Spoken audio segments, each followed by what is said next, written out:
it. Funnier if I interrupt Angelus. If Angelus is like, hey, Tep, oh, hey, can't wait to, and I just be like, fuck you. That's funnier than I just do it randomly, okay? Oh, what's up, Tep? Fuck you. Raven, say hi. Hey, what's up? Say hi, E-Tap. Wish you were here. Hey, Tep, I wish you were here. But no, you're a scrub back in Michigan. Come with me, and you'll be in a world of pure imagination. Take a look, and you'll see into your imagination. We'll begin with a spin, traveling in the world of our creation. What we'll see will defy explanation. If you wanna view paradise, simply look around and view it. Anything you want to do it. Wanna change the world? There's nothing to it.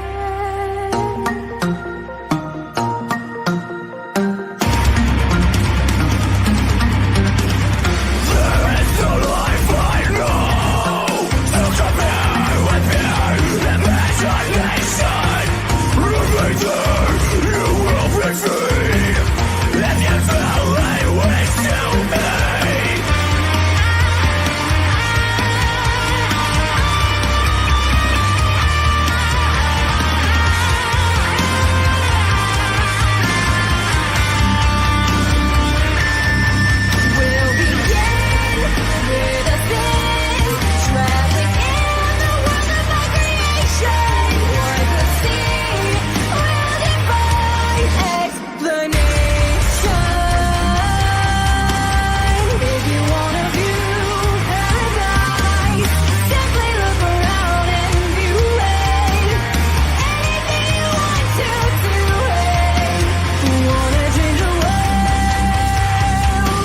The People's Champion, E-Tep Wakuian. Watch out for the medallions. My diamonds are reckless. It feels like a midget is hanging from my necklace. We'll begin with a spin, traveling in the world of our creation.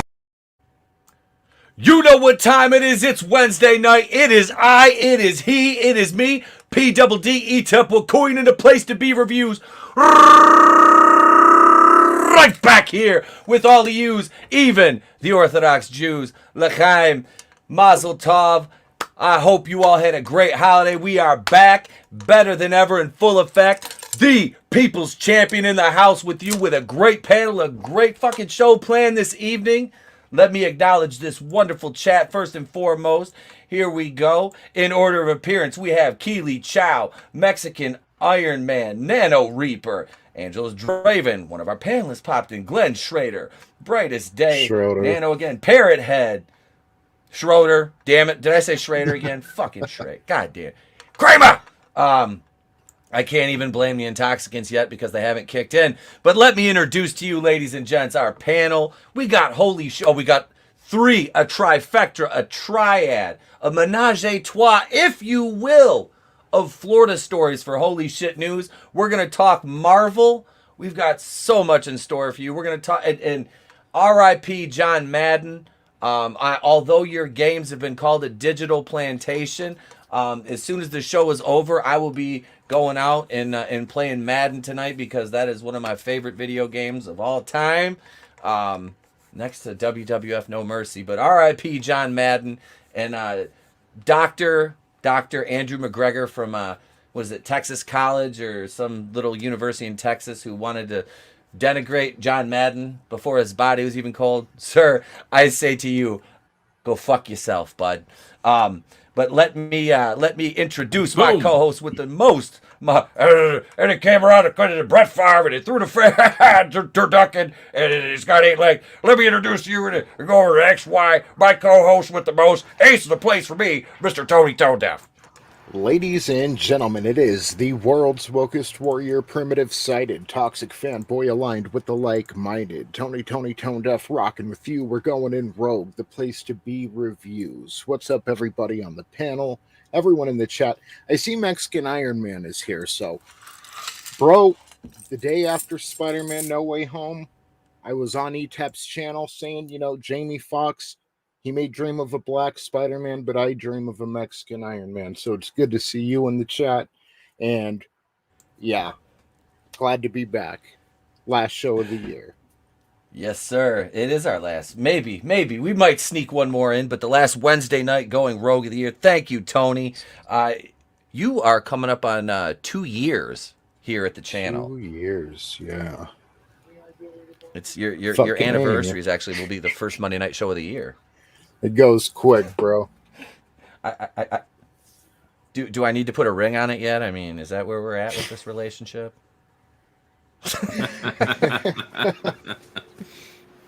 I love you, man. Thanks for everything, brother. I appreciate the hell out of you. Just say yes. Just say yes. Oh, shit. All right, guys. Let me introduce to you this panel who is sitting there in disbelief going, what the hell did we get ourselves into right now? Ladies and gentlemen, Mr. Brightest Day. Brightest Day here from the Battlestar for Except What Goians, the place to be reviews. Going Rogue. We're here to kick ass, talk entertainment, and have a good fracking time.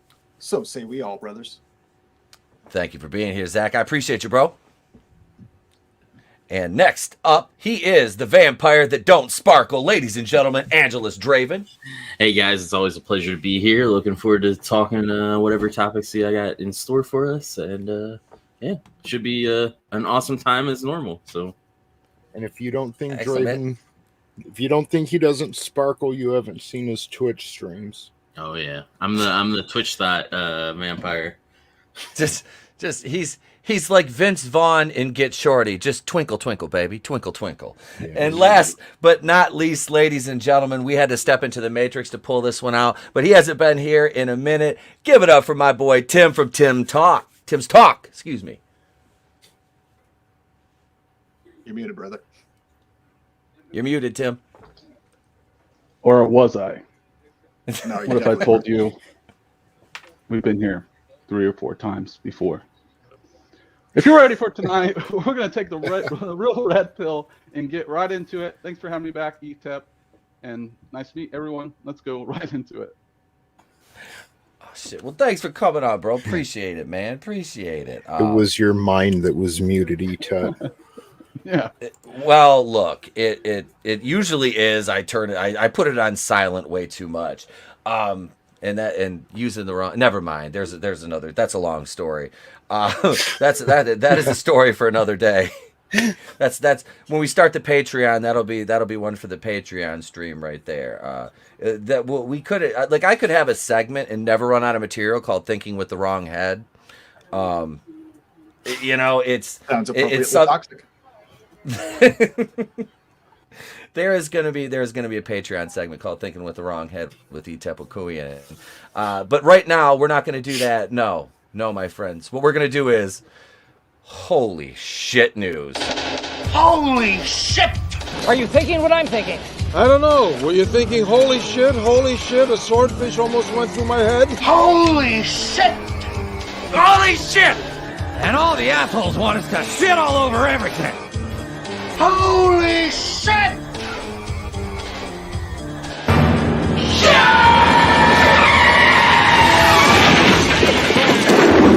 Where's the Tylenol?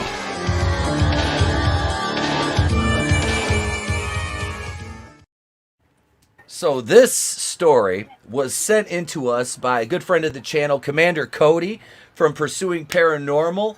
So thank you, Cody. I appreciate you, brother. Dude is like my little brother. I love that cat. He's got a good channel. Needs to get some more content up because he's so enthusiastic about his content. He gets scattered. You need to just focus, my son. Focus that energy. You're a hell of a content creator, Cody. We love you. But he sent me this story like yesterday. I was like, oh, this fits right in. New mom shamed for giving her twins the same name, and this is from Orlando, Florida. Yeah, this is her right here. Many twins like to share things. They might wear the same clothes, live in the same apartment, even have the same taste in partners. But while so much between the siblings is the same, one thing that is never the same is their name. Until now.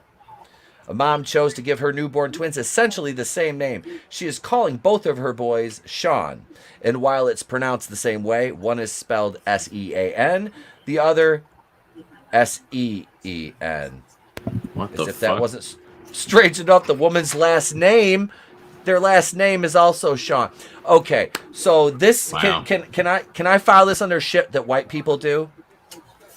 Yes. I mean, this is Florida, right? That kind of just explains everything automatically.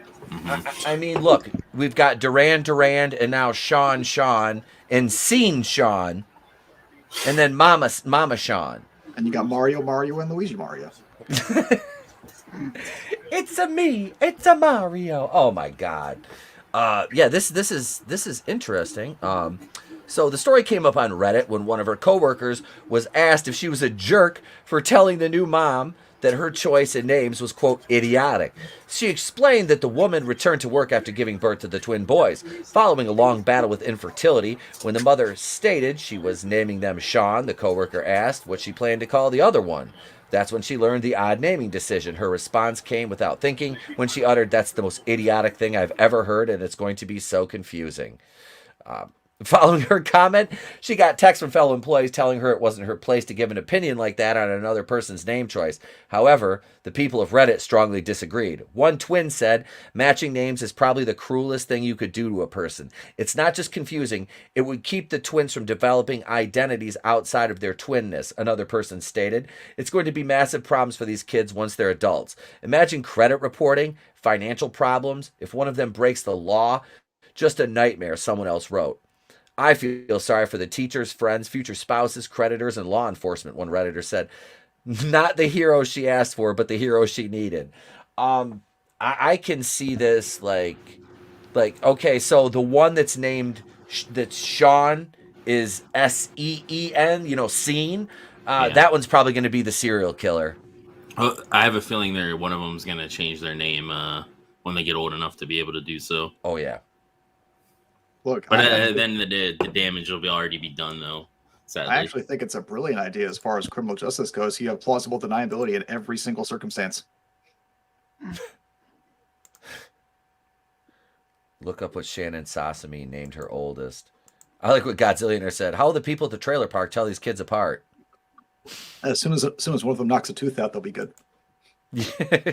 Hail Blue Teddy narrations. Good evening. Good evening.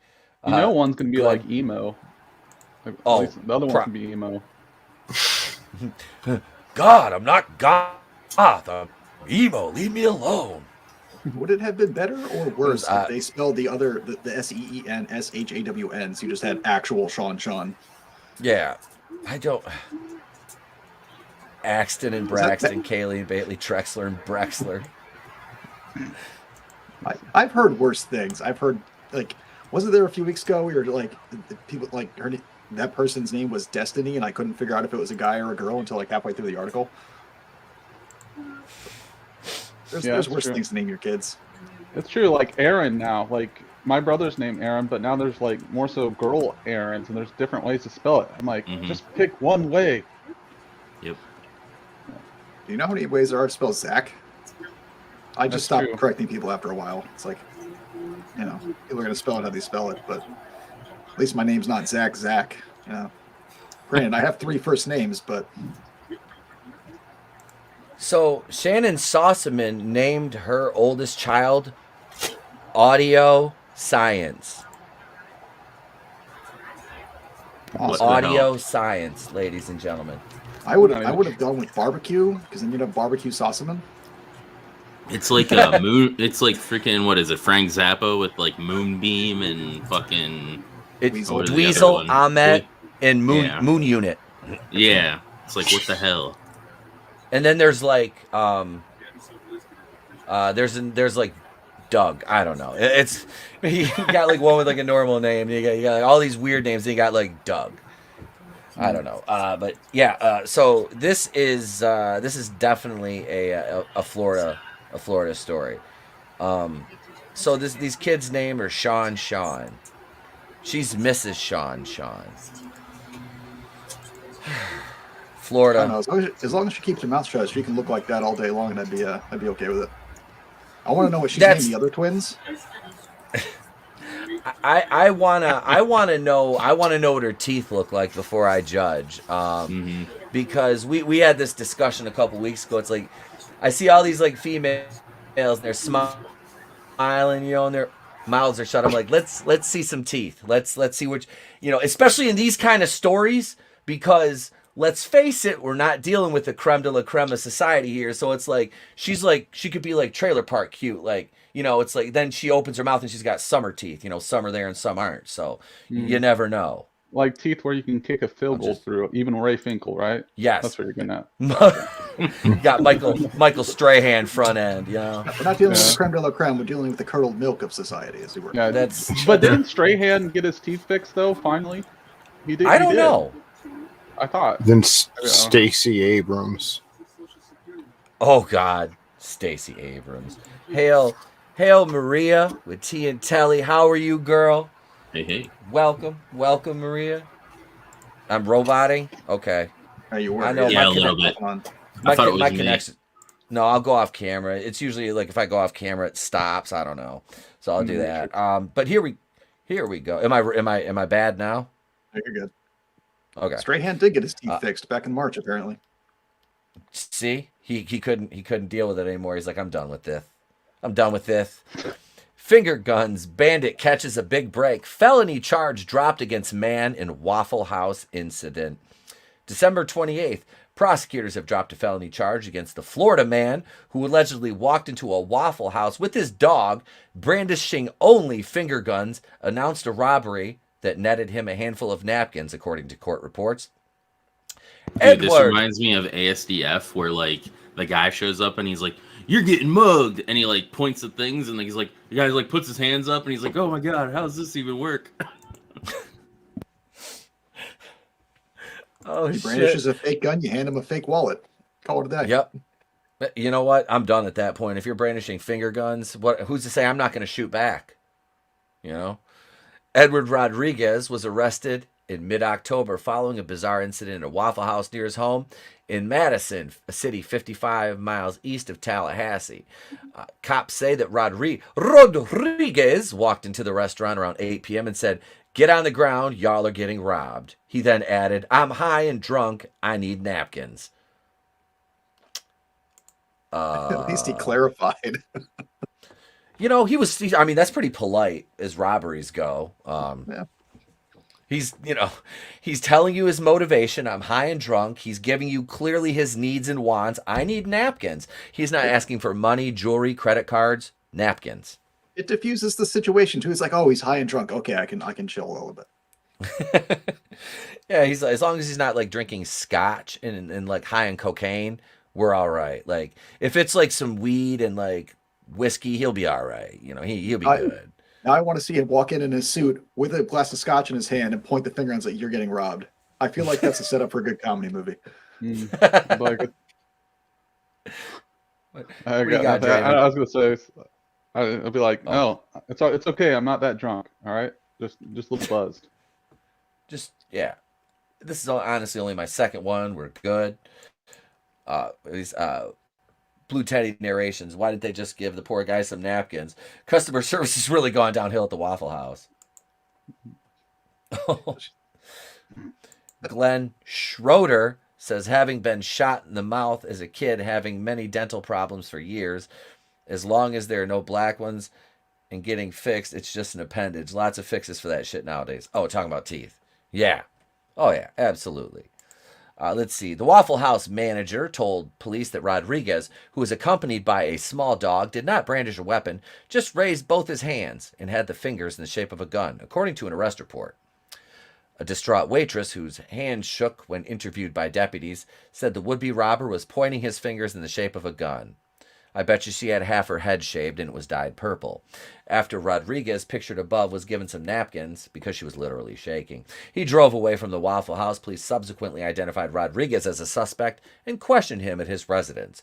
Rodriguez reportedly admitted to being at the Waffle House to get some napkins, stated he was going to rob the place, investigators noted. Rodriguez, however, claimed the people must have taken it the wrong way. Rodriguez, wearing a SpongeBob SquarePants t-shirt, was booked into the county jail for unarmed robbery, a felony, and simple assault, a misdemeanor. He bonded out of custody after posting a $10,000 bond. A subsequent review of the case by prosecutors resulted in the robbery and assault charges being jettisoned in favor of a disorderly conduct rap. Rodriguez, who was arraigned last week, has pleaded not guilty to the misdemeanor charge. His rap sheet includes convictions for grand theft, credit card fraud, burglary, marijuana possession, theft, possession of a controlled substance, and possession of burglary tools. Rodriguez's bond conditions require him to stay away from the Waffle House, seen below. He is also barred from possessing or drinking alcohol and possessing a firearm. Finger guns are not addressed in a judicial order. Damn it. I got to get to the root of the problem. We got to have finger gun control. So wait a second. His fingers weren't even in his like sweater or sweatshirt. You know where you have the pockets, or they're just like out. this. Oh my No, gosh, he had his he had him out. He was like, you know, they were. Oh, so there's a good question. Was it single barrel or double barrel? Because that could be it could be a big difference. You have 45 caliber finger guns. Just imagine people playing rock paper scissors now. I mean, this might be too crazy, man. If he would have went like this, they could have got him for having an assault weapon. I mean, Are you sure that wasn't a shotgun? Who knows with this guy? I mean, Jesus. Yeah, the finger guns are just, man. I think in this instance the dog was more of a danger, so the dog needs a criminal charge as well. Also, if it were me, I would have just taken a pen, wrote like a $50 bill on one of the napkins, and handed it to him. Like, here you go, here's $50. Wow. That would have been fucking great. That would have been great. I would have been like, you know what, just leave, man. You're good. You're good. They literally just arrested him to get that bond money out of him. Yeah. Be like, sit down, let me make you a waffle and some coffee.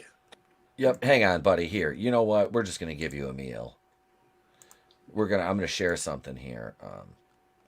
This is footage of the robbery right here, ladies and gentlemen. You're getting mugged, kid. No, you're getting mugged. How the hell does that even work?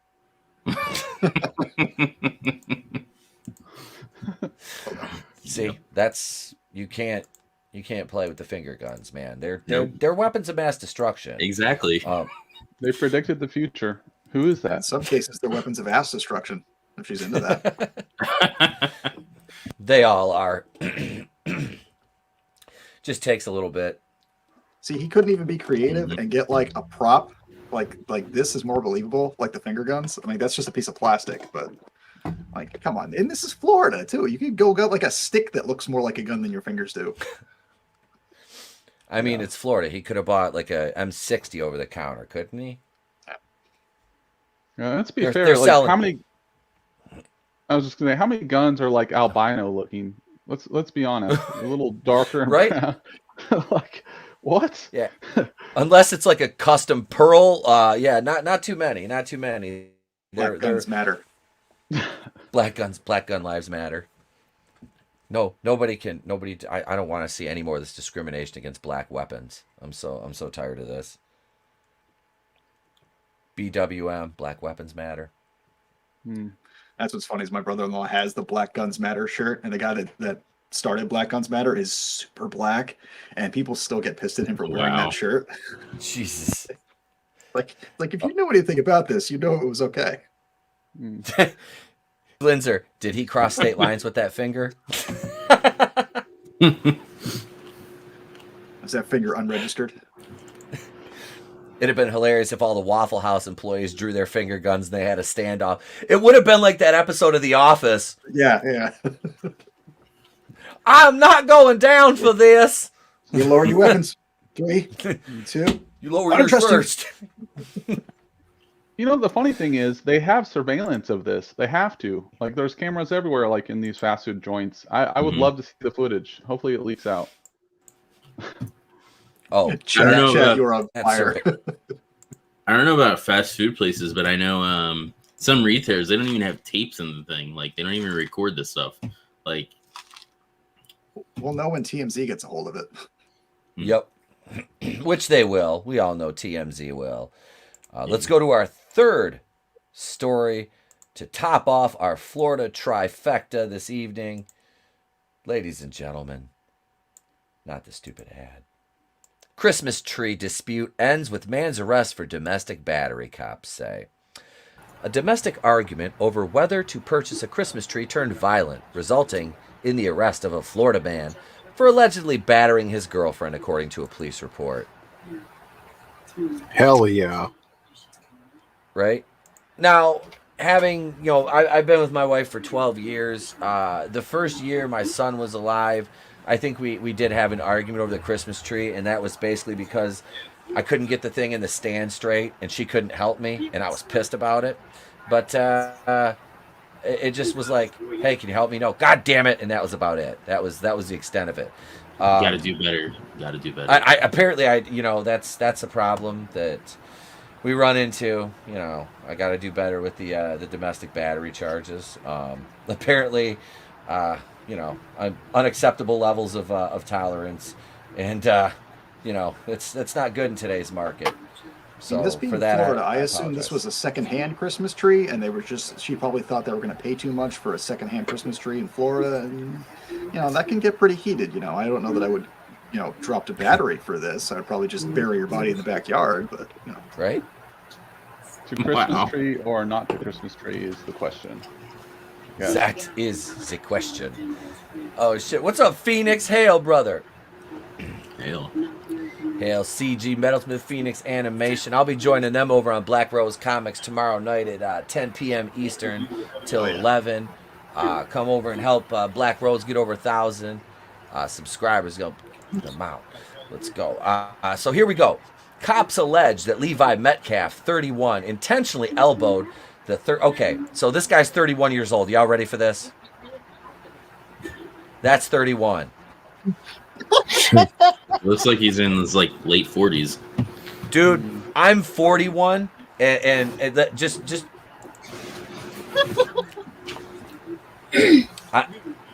life has chewed that man up and spit him the fuck out. Like, and this Cocaine, is a glorious 1080p. This, like I said, I laugh when I see these stories. Like, dude, 31 years old. Like, oh my God. He tastes It's like bad enough his cigarettes. name is Levi. hey, Tony, you know what Cody looks like, right? From Pursuing Paranormal? Yeah. If Cody had done meth through his whole 20s with that mustache, I'm just saying, Cody, if you're listening, bro, this is like Cody in the meth verse. I was thinking Shia LaBeouf if he got 4 more years of Trump. He looks like a freshly pulled turnip. Yeah. Mm-hmm. Yes, a turnip, a nice Christmas turnip. Yeah, it's a nice tan though. Very nice tan. Oh shit! I don't understand this. What is that? It just that guy looks like Butters all grown up. That's me. My Jewish ancestors would be upset you didn't guilt her. Shia LaBeouf. This guy makes me want to buy some NFTs like Butters does. You could probably make this mugshot an NFT. You should just start a series of Florida-based NFTs and see how well that does. Oh. Metcalf's girlfriend told the police she wanted to buy a Christmas tree for their apartment. Metcalf did not want to buy a Christmas tree. After being read his rights, Metcalf reportedly admitted to striking the victim in the face with his elbow during the tree dispute, but claimed it was accidental. The blow left the woman with visible swelling in the right cheek of her face, cops say. Metcalf, seen above, was arrested on battery charge and booked into the county jail. Go ahead. It was accidental, but he was emoting afterward. I don't know. Just it was like Van Damme. He was like yep. Then stood on the couch and just raised his hands, and yeah, it got weird. Like, how can it be accidental, bro? You were taunting. Is it bad that I need to see what she looks like? You know, I really would, because with this gem, I can just imagine the queen that she is. Yeah, with the bruises, please. No, with or without. I mean, it probably doesn't make too much of a difference, but I guarantee you, she looks like a Methany. She's a Methany. There's like about 3 teeth. Fucking, she's got scraggly hair. Like, she's all wrinkled up like a Gucci handbag that got left out in the rain and then sun baked. So she's probably like 28. You know. Yeah, meth is a hell of a drug, ladies and gentlemen. Well, that's the weird thing, is it says she's 36. So credit to this guy for landing an older woman, but I still need to see what she looks like. Yeah. Oh, if she's 36, she looks 60. Because this guy looks like he's in his 50s. I mean, that mustache screams like I'm sorry, that screams I'm a sex offender. Yeah, it does. What is this? Yeah. It's thinning too. He's like Wario's cousin that didn't make the game because he was too intense. He's a half-finished character, created character. They're like, no. What happens when you hit randomize? This is a randomizer. We put the top part of the hair on, but we never did the sides and only finished half the face. Yeah. Like, he doesn't have much of a jaw either. Like, look at this. Like, as jaws go, he has a very, like, I don't know. His face is like imploding into itself. It's just weird. I mean, that's what happens when you don't have bottom teeth and you just clench your jaw a little bit more. He looks like the bitter beer face man, kind of. You know what I mean? God. Like... I remember that. Yeah. He's like, I understood that reference. Let's see. So yeah, this while the Christmas tree incident prompted the second police response to the home of the couple for the day, the report does not indicate why the officers were at the residence earlier that day. I can only venture a guess to say that it was probably something bad. But they were like, they talked him down, and then turns out he fucking goes Hong Kong Phooey and elbows her in the mush. That's probably the only reason they bothered to charge him. Like, you made us come out here again, motherfucker? Yeah. Like, look, Wario, we're done. He's like, it's a Wario. They're like, he's a bad guy, arrest him. Yeah. Like, if only you would have said Mario, we'd have let you go. He's Waluigi. Yeah. He's like, I know Mario. He calls Mario. Mario doesn't pick up. He's like, oh. Wow. Yeah, that's that is holy shit news for the night. That is oof. So a triad of Florida. Yeah, that's big ups to the state of Florida. Florida, ladies and gentlemen, on behalf of the rest of us, the other 48, well, maybe outside of Oregon. You've got to do better. There, we got it. Actually, I disagree.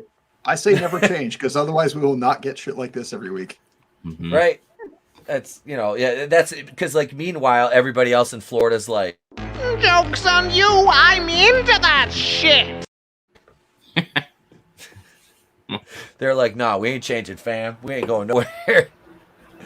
Oh, God. So that was holy shit news, ladies and gentlemen. That was, 3 Florida stories. And I don't have an intro for this, but did anybody else watch the Book of Boba Fett today? No. I unfortunately watched it right before this stream. Okay. So Tim, I know Tony didn't, Draven didn't. What were you guys' initial impressions of it? Because I want to know yours first. Go ahead. Whoever wants to go. All right. I watched it last night and part of it today, and went back on a couple scenes. It was very anticlimactic. The fight scenes were very, like, not great. The hand-to-hand combat was kind of slow. The trailer showed us way too much, so I already kind of knew what was happening. I felt like nothing was accomplished in this, but it does have me interested. Obviously, it looks great. There are some decent scenes. We get to finally see after 40 years or how many years how he got out of the pit. But those are just my quick thoughts on it. Are we going to get, like, deep spoilers later? Or... we can. I don't plan on talking about it too long, but you could go into whatever spoilers you want. We're going. Yeah, I don't care. There's not much to spoil. Yeah. Yeah. No. This was. Yeah. Zach, It's you fun. want to kind of open up Yeah, with go, anything? Zach. My first impressions were that I was wholly unimpressed. The dialogue is extremely basic, like not even just amateur, just like really basic. Like Tim said, the fight scenes aren't very good. There's a lot of parkour if you're into parkour. Like 80% of the episode that actually has something happening in it is based around Ming-Na Wen's Fennec Shand, which makes it seem like it's going to be her show, which is, confidence inspiring. The first, I'd say 10 to 15 minutes of the show, nothing happens. Literally nothing. Or something that could have been happened in like a third of the time happens. And, Boba Fett is actually, like, if you look at his performance in isolation, he just looks like an idiot. Like, he looks like he knows nothing and has no idea how to proceed in whatever he's doing. He gets his ass kicked a lot more than he should. It's unimpressive. That's my take on it. Yeah. I just want to add, Tony, I hope, do you think the whole thing's going to be like a bunch of flashbacks building up to... I hope not, because I got sick of that in Arrow, and I don't want to see it in this. Dude, Arrow was fine at first, and then it just got. They needed to stop. It's not a mechanic you can use for too long. Yeah. Yeah, there was way too much flashback stuff. I'm like, because like I watched it with my son, and he's sitting there, he loves Star Wars, and we're sitting there, and he's watching, and he's like, why does the color change like that? And I'm like, well, because it's kind of showing the beginning of a flashback sequence.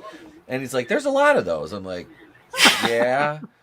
Yeah, he did, he's like, well, they've, he said there's a lot. I'm like, yep, because we sit there, I'm like, so is anything in present time going to happen? It just, yeah, I was like, do I have to sit through a whole episode of him getting his ass beat looking like an idiot? Was there ever a Star Wars flashback scene before Disney? I don't think so. Bought them? No, I don't think Disney so. sure seems to love their flashbacks. It's how they bait you in with nostalgia. They remind you, hey, this is the thing you love. Remember? This is more of that. That's how they get it. Remember? They did the same thing with The Matrix. If they didn't flash the old Matrix in the middle of the movie, how would you know you were watching a Matrix movie? In The Matrix, it was even more lazy. Like, really lazy. Hail Sherry. Mm-hmm. Yeah, like even in The Mandalorian, I know. I just watched through it real quick, like right before Luke ended up showing up in the end of the last season or whatever. But they would do little things like segues in between scenes where it would show a man in like tan robes who very highly resembled Qui-Gon. And this would be on like Tatooine too. And then a kid around Anakin's age, but it's a female and looks almost like Padme.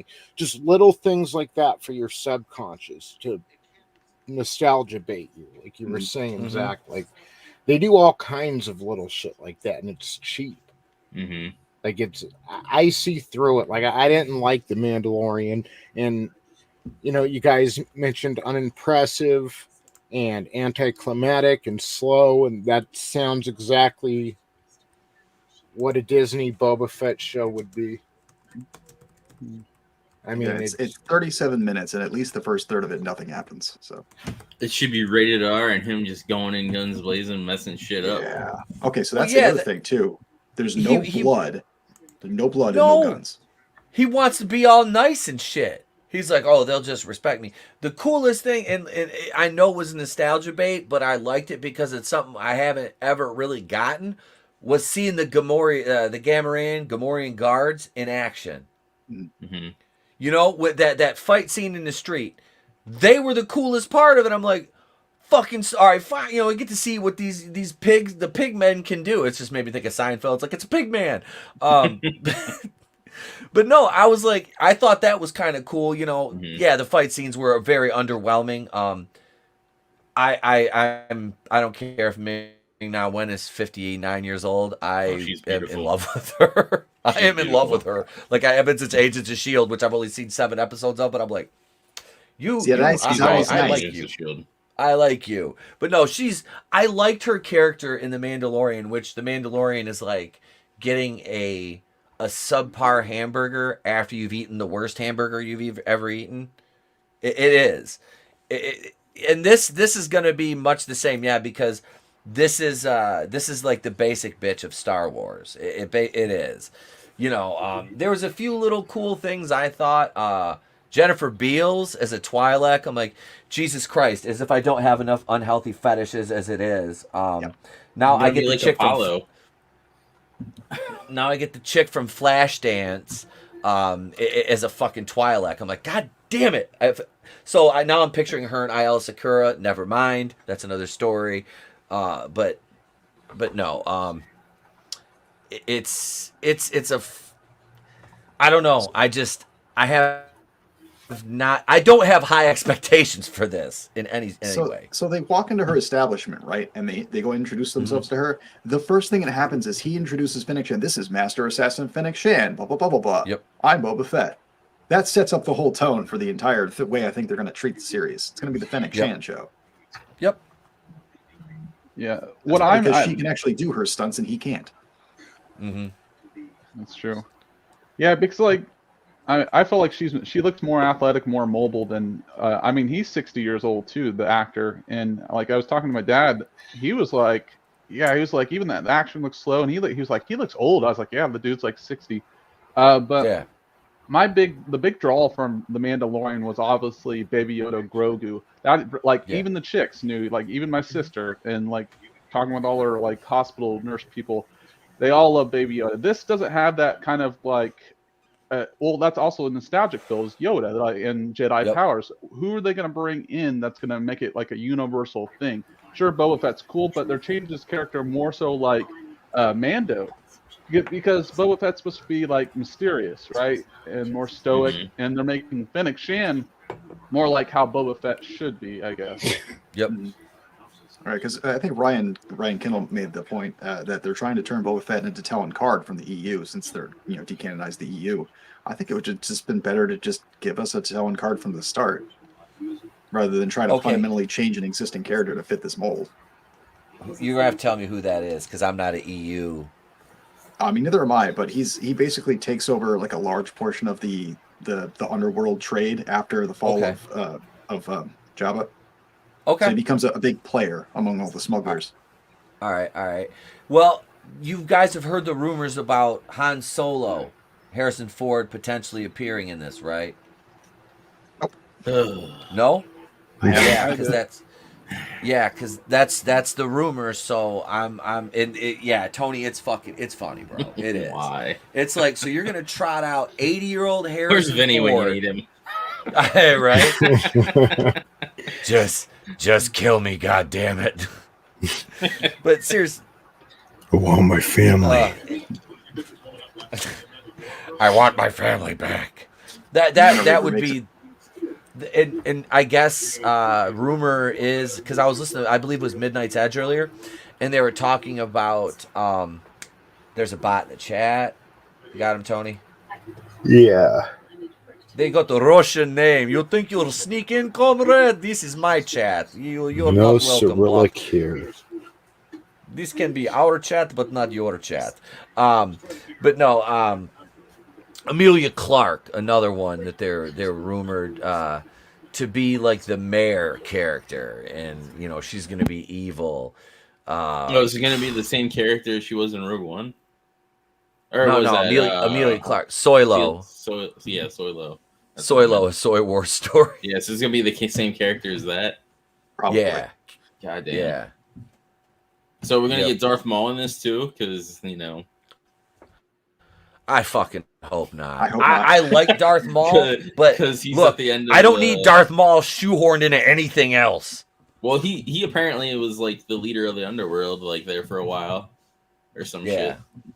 The what is that? The Rising Sun or something like that. The Crimson Tide. Biggest mistake Disney made was not making Snoke the leader of the underground instead of Darth Maul, because it would explain his history with Han Solo. It would explain where he was the whole time. It would have meant so much more to turn Kylo to the dark side. That's where Snoke belonged, was Darth Maul's role at the end of Solo. And that would have just fucking opened everything up and made it make a lot more sense. Instead, they they blew the load. You can say it. Then we just got a watered down Dark Empire. Yeah. Also, who else is sick of Tatooine? Can you stop with the desert planets? Yeah, no shit. I hate sand. It's coarse and it gets everywhere. The thing that bothered me the most about this, and I just finished reading Dune, like I dropped the last part of Dune before I came on the stream, and to see how piss poorly they're treating people who would live on a desert planet compared to the actual example of how you would live on a desert planet is terrible. Like, it just drew me right out of it. Yeah. Hail Midnight's Oblivion. Hail What About too. Congrats. What About's getting close to 1,000. You're at like what, nine is it 946 or 964? One of the two. But congrats, brother. Prequels at least showed. Yeah. See, the prequels had world building. Hail Darius Munchausen, my fellow Michigander. What's up, brother? Yeah, they did a lot of world building, and I loved seeing like Geonosis and Utapau and Kashyyyk especially. Like, I would love if they did a movie about the Empire and their occupation of Kashyyyk, and basically it was for oil because they needed oil for the fleets. So I was like, man, if they really wanted to do a paradigm between Camino too. Camino, the clone facility. Jedi Fallen Order, you get to see them fuck up Kashyyyk and all that, the Empire. Okay. Yeah, there's so much that could that can be gleaned from that, but they just, I don't know, man. They just drop the ball every fucking time, and it's like the Obi-Wan show is going to be on Tatooine too. I mean, they've got like 4 basic templates of a planet. They've got ice planet, desert planet, jungle planet, and city planet. Yep. That's really what they go to. There's not too much else that they, feel like showing us. It gets tiresome. I mean, I understand that you have a limit of places you can shoot, but they seem to lean heavily on the desert planets. Because they're trying to be gritty and give you like the dark underworld, and sand is the best way to do that, it seems. Except they could do like a Coruscant underworld type thing. Awesome. There's nothing shittier than being, take it from me, nothing shittier than being in hot ass weather, fucking sand grit all in your fucking creases, and it's just miserable, and you're thirsty, and but it doesn't make for good viewing. Like, every now and then, okay, fine, but yeah, desert planets get old. Like, show us some, especially in this day and age with the technology we have, show us some crazy ass planet. Show us something new. Or, God forbid you build a fracking set. There is some objectively good sci-fi in the last 20 years. Yeah. How would people do that?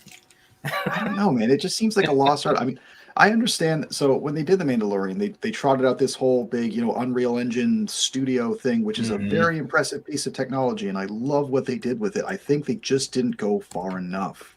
Yeah. Like, and I understand that limits your interactability. Like, you can only go to the edges of the map and you can see stuff, but they used it to really good effect in The Mandalorian. Like, that was easily one of the top attributes of that series.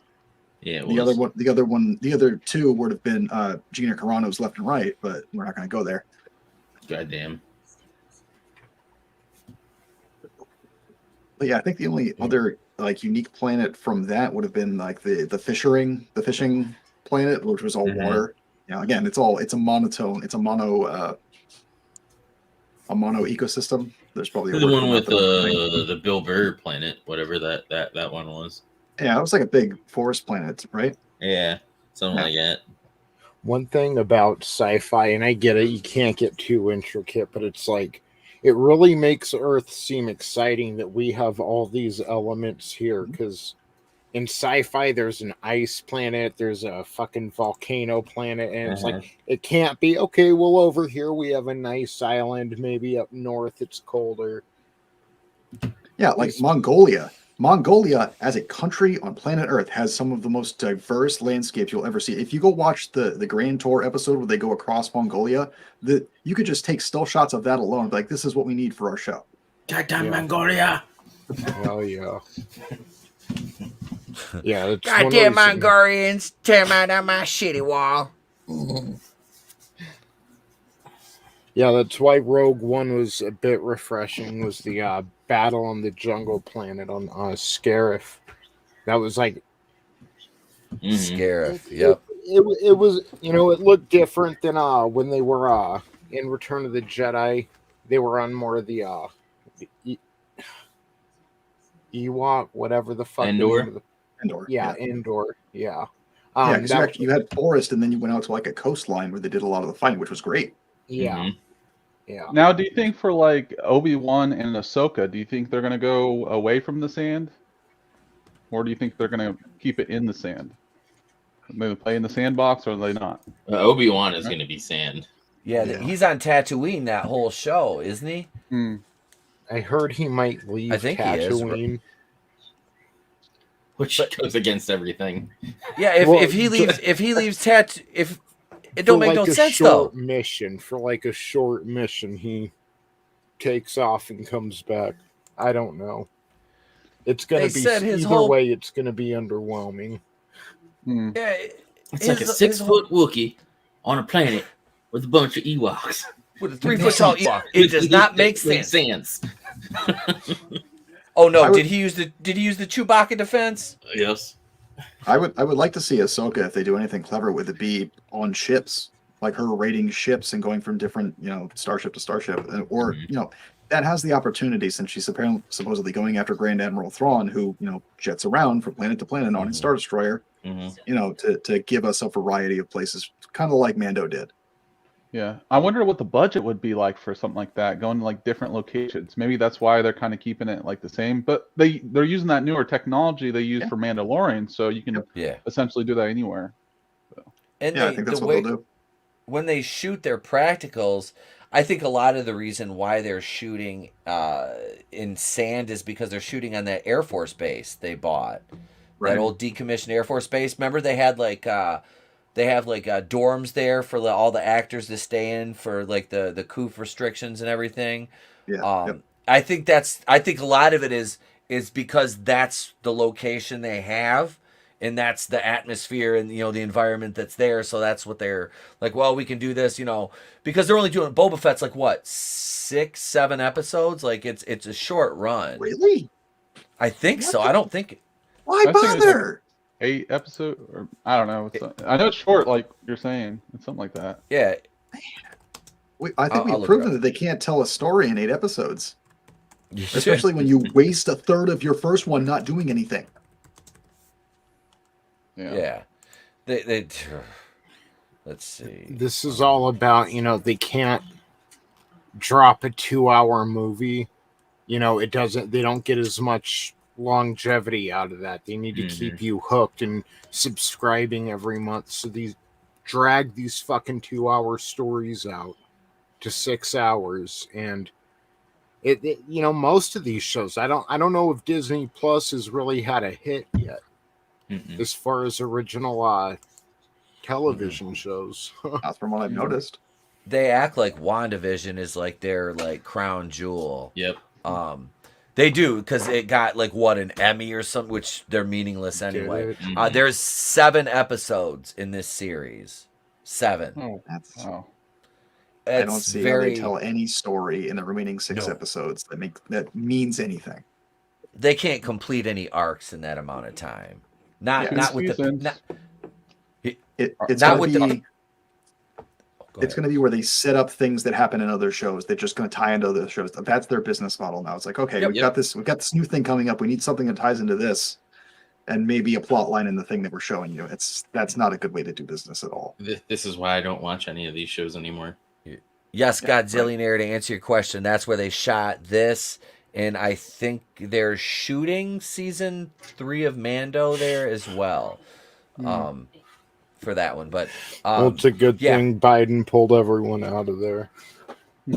Yeah, not in they're not shooting at the one in Afghanistan, but that's what they're shooting at. It's an Air Force base. I didn't care. That would have been funny though. They're like, "Come on, man, we got a great site for you guys. It's over in Afghanistan." They're like, "We'll take it, you son of a bitch. I'm in." You know, it's just the Taliban making it. The Taliban's making the Book of Boba Fett. Yeah, might arguably be better. Maybe. At least they would understand how to live in the desert. That's true. Oh my God! Wasn't Tim? Was the whole digging for sand thing just a giant waste of time, or was that just? Oh, it was pointless, man. It's like with their hands too. What? Yeah. You don't have and shovels? the thing they're looking for is 6 inches under the sand in a random spot in the desert. It's this literal bowl with water in it. I'm like, and then meanwhile, Goro comes out lizard form or whatever, centipede. And he's like, oh, and then Boba Fett's like, oh, you're like crap changed. We beat you in like 5 seconds. 5 seconds later, choke him. I wish it was Goro because he would have actually ripped that guy's arms off. Yeah, I was gonna say from the old Mortal Kombat or the new Mortal Kombat, because the new one he was a little bitch. Either one. Yeah. Punch him in the balls. Psh, Boba Fett drops down, splits. Poof. Goro's one of my favorite characters, so that's really insulting. Yeah, that was underwhelming. Yeah, everyone was acting like some people were acting like that was a great fight. I was like, wait a second. You had this threat for like 5 seconds. He comes around with like the chain, kills him like I guess it's like a homage to Princess Leia, how she killed Jabba the Pizza Hut. You know, sorry, it's Pizza the Hut. Yeah. Sorry, I ate gotta himself. in there. Pizza the Hut, Jabba the Hut. Yeah, it's all good, bro. Yeah. But no, I immediately I was like, I told my kid, I'm like, what they're doing right now is they're rehashing Princess Leia. He goes, killing Jabba. I'm like, yeah, because he's seen these movies of the original trilogy. He knows that's how Jabba dies. He gets choked out with the chain. And I was like, this thing has 4 arms and it got choked to death. Yeah, and it had the use of decapitated. And they decided to waste all of that meat by not dragging the whole corpse back with them. Yep. Yeah. Yeah, it's like this is a warlord here that's running this village. I'm waiting for the stormtroopers to show up and be like, I heard you have a problem with sand people. Oh dang. Oh yeah, the Tusken Raiders seemed a little bit more civilized. They were like in the other trilogy, in the sequel or prequel trilogy, they were a little bit like how Anakin. Maybe it was just enraged. But it's like they're monsters, blah blah blah. So they seemed civilized in this. So.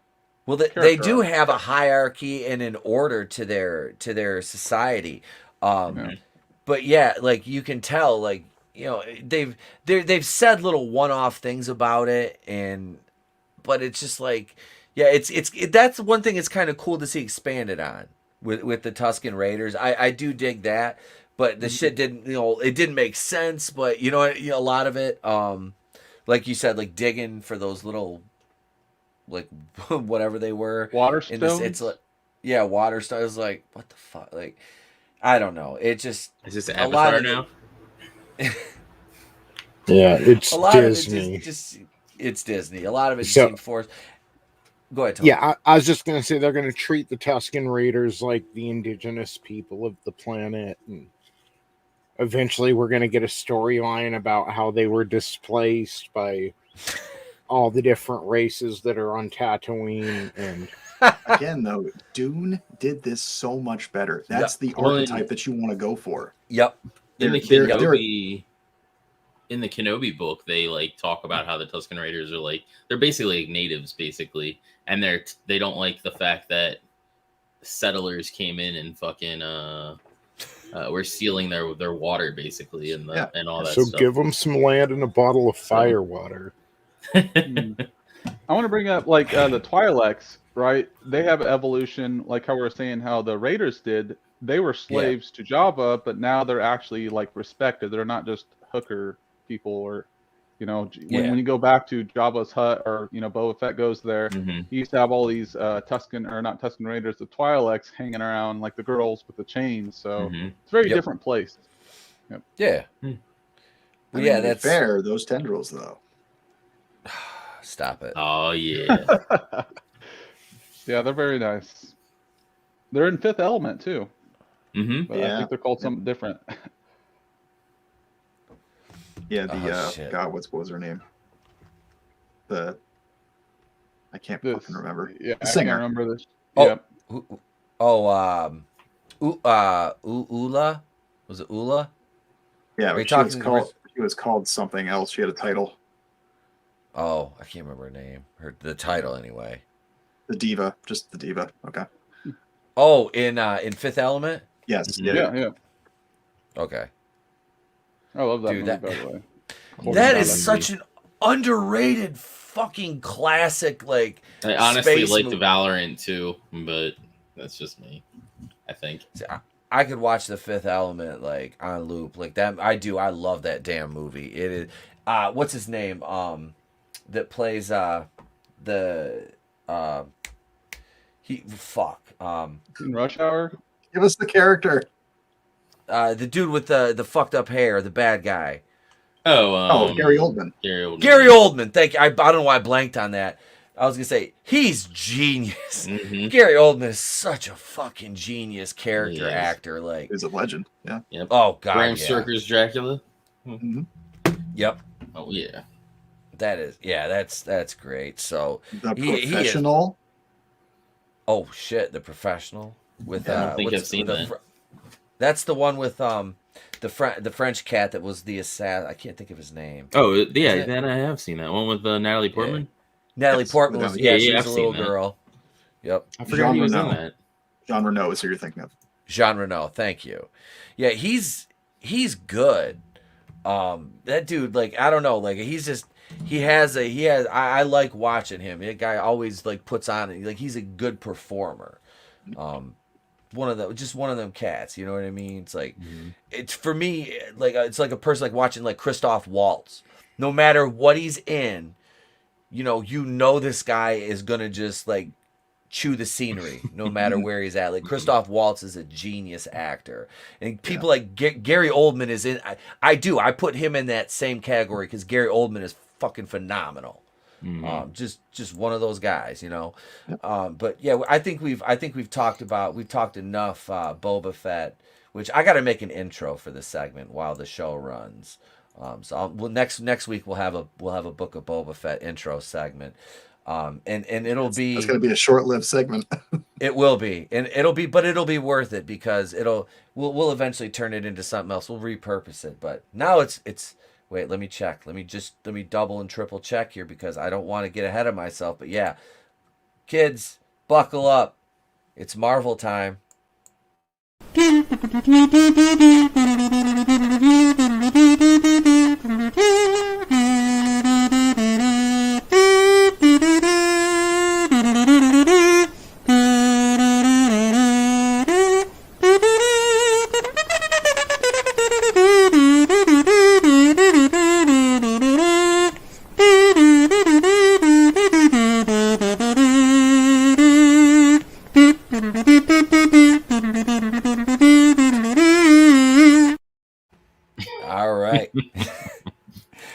That is my favorite. That is my favorite of all the intros for the segments. It will always be that dumpster fire just floating with the kazoo playing the Marvel. Yeah, that is it right there.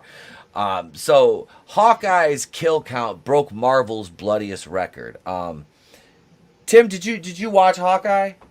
I didn't watch it all the way through. Okay, but I watched part of it. I've heard the spoilers, so I don't care. What did you think of what you saw of it, man? I was a little bit late to the party. I was just like so unmotivated. I was like, why? You know, like the character I like, Jeremy Renner and like Mission Possible and stuff. But I was like, why is this dude getting a series? The series doesn't even seem like it's really about him. I'm up to like episode 5. I was watching that, and Yelena shows up. She's kind of luring him in. A little bit mistrust from Purple Hawkeye or Girl Hawkeye, and it's not my favorite. It's all right. It's very Marvelized. I do like the jumpsuit guys, but That's all I gotta say. It's not. It's all right. It's not great. So. Yeah, it was honestly. I'm not a huge fan of the character of Hawkeye, but I like Jeremy Renner. I think there was a lot of, because he's just a mere mortal guy. He's a dude with a bow that's a fucking great, shot with a bow. I liked this show. I think this was probably the best show that I've seen out of Marvel so far, from start to finish. Despite its missteps and its faults, which are plentiful, it's not as bad as Wokey. It's not as bad as Black Falcon, Captain America, and the neutered Winter Soldier. It's not. It didn't shit the bed like WandaVision did. They did a good job making Kate Bishop likable in this. Like I don't hate Haley Steinfeld at all. She's a fairly talented, beautiful young woman. I thought she was all right in this. I thought she had her Mary Sue moments. Like they were, but what they did, like, this is how she learned how to be an archer. This is how she learned how to fight, was the animated sequences, in the beginning of the show. And it's like in one-off lines, I'm just kind of like, my question is, why is it focusing on her and it's called the Hawkeye? Like, I guess she like takes up the mantle or whatever, because everything's a fucking mantle now. Yeah, but yes. Why didn't they just have the first season be about just Hawkeye? And if you want to fucking introduce her later, just do that in season 2, or trickle that in like towards the end of the season, and then lead into it instead of fucking doing all this bullshit. That's that's my problem with all the MCU stuff. Like, the TV shows could be used to fill in gaps and build characters, but they're just like rushing everything. It's like, that's what you use the TV shows. You use it to slow build everything. Yeah. And then you have the big payoffs in the movies or whatever, or, towards an end of like a somewhat decent arc, in the shows. It's because they're living on borrowed time and borrowed money, and they know it. Mm-hmm. Yeah. Go ahead, bro. Go ahead, Zach. Go ahead, bro. I forgot what I was going to say now. Go ahead. My bad, man. My bad. Kingpin. All right. This, to me, was the bright spot in the fucking show. Was Vincent D'Onofrio as Kingpin is, I think, and I haven't watched. Now I might have to watch it. I hate you. I haven't watched all of the Daredevil show from Netflix yet. I'm in season 2, and I'm all in on D'Onofrio. I don't know why Echo is getting her own fucking show. Like, that was one of my gripes at the beginning of this series was, okay, so Hawkeye can take out Chitauri, right? He can take out, the Chitauri, the fucking Ultron's robots, any Hydra guy, he's got this. He's got this. But when you put him up against a 1-footed deaf chick, nope, he's done. He's done. Just like, and I understand her fighting prowess. I do. And I'm not knocking her because she's disabled. And he's an old man, too. Like, think about the 5-year gap and everything. I'm like, the first Avengers was a long time ago. So that's why I'm kind of like, but still, I'm like, I mean, just wring her fucking neck, bro. Like, you've got to have 100 pounds on this bitch. Like, come on. Ronin on that hoe. Yeah, I prefer Hawkeye as Ronin, honestly. I'm like, he's Ronin. Like, and then, they're giving her own show. And I'm like, if her character was interesting, I would be like, okay, let's see what you got. But I'm just like, I liked the actor that played her dad because I watched him on The Sun, and he was in Longmire. I like him. He's just got a great presence, and I was like, can we see more of her dad? Like, and now I'm gonna be like, oh my god, that's so misogynistic. I'm like, well, her character wasn't fucking interesting. It's like, there's a reason why I've never watched Jessica Jones. Jessica Jones is actually really good. The first season is really good. Yeah, depressing as fuck, but really good. I heard the second season just like totally like was like 2 is kind of and I haven't watched all of 3, so I can't. 3 say is junk. Just watch the first season. Watch the first season of everything except Iron Fist, and you're good. Yeah, that's everybody was like, just stay away from Iron Fist. Like I liked Iron Fist. I couldn't do Agents of Shield. I like Agents of Shield. I watched 7 episodes and I was kind of like, meh. Agents of Shield is good until they start doing time travel, and then everything just goes to shit.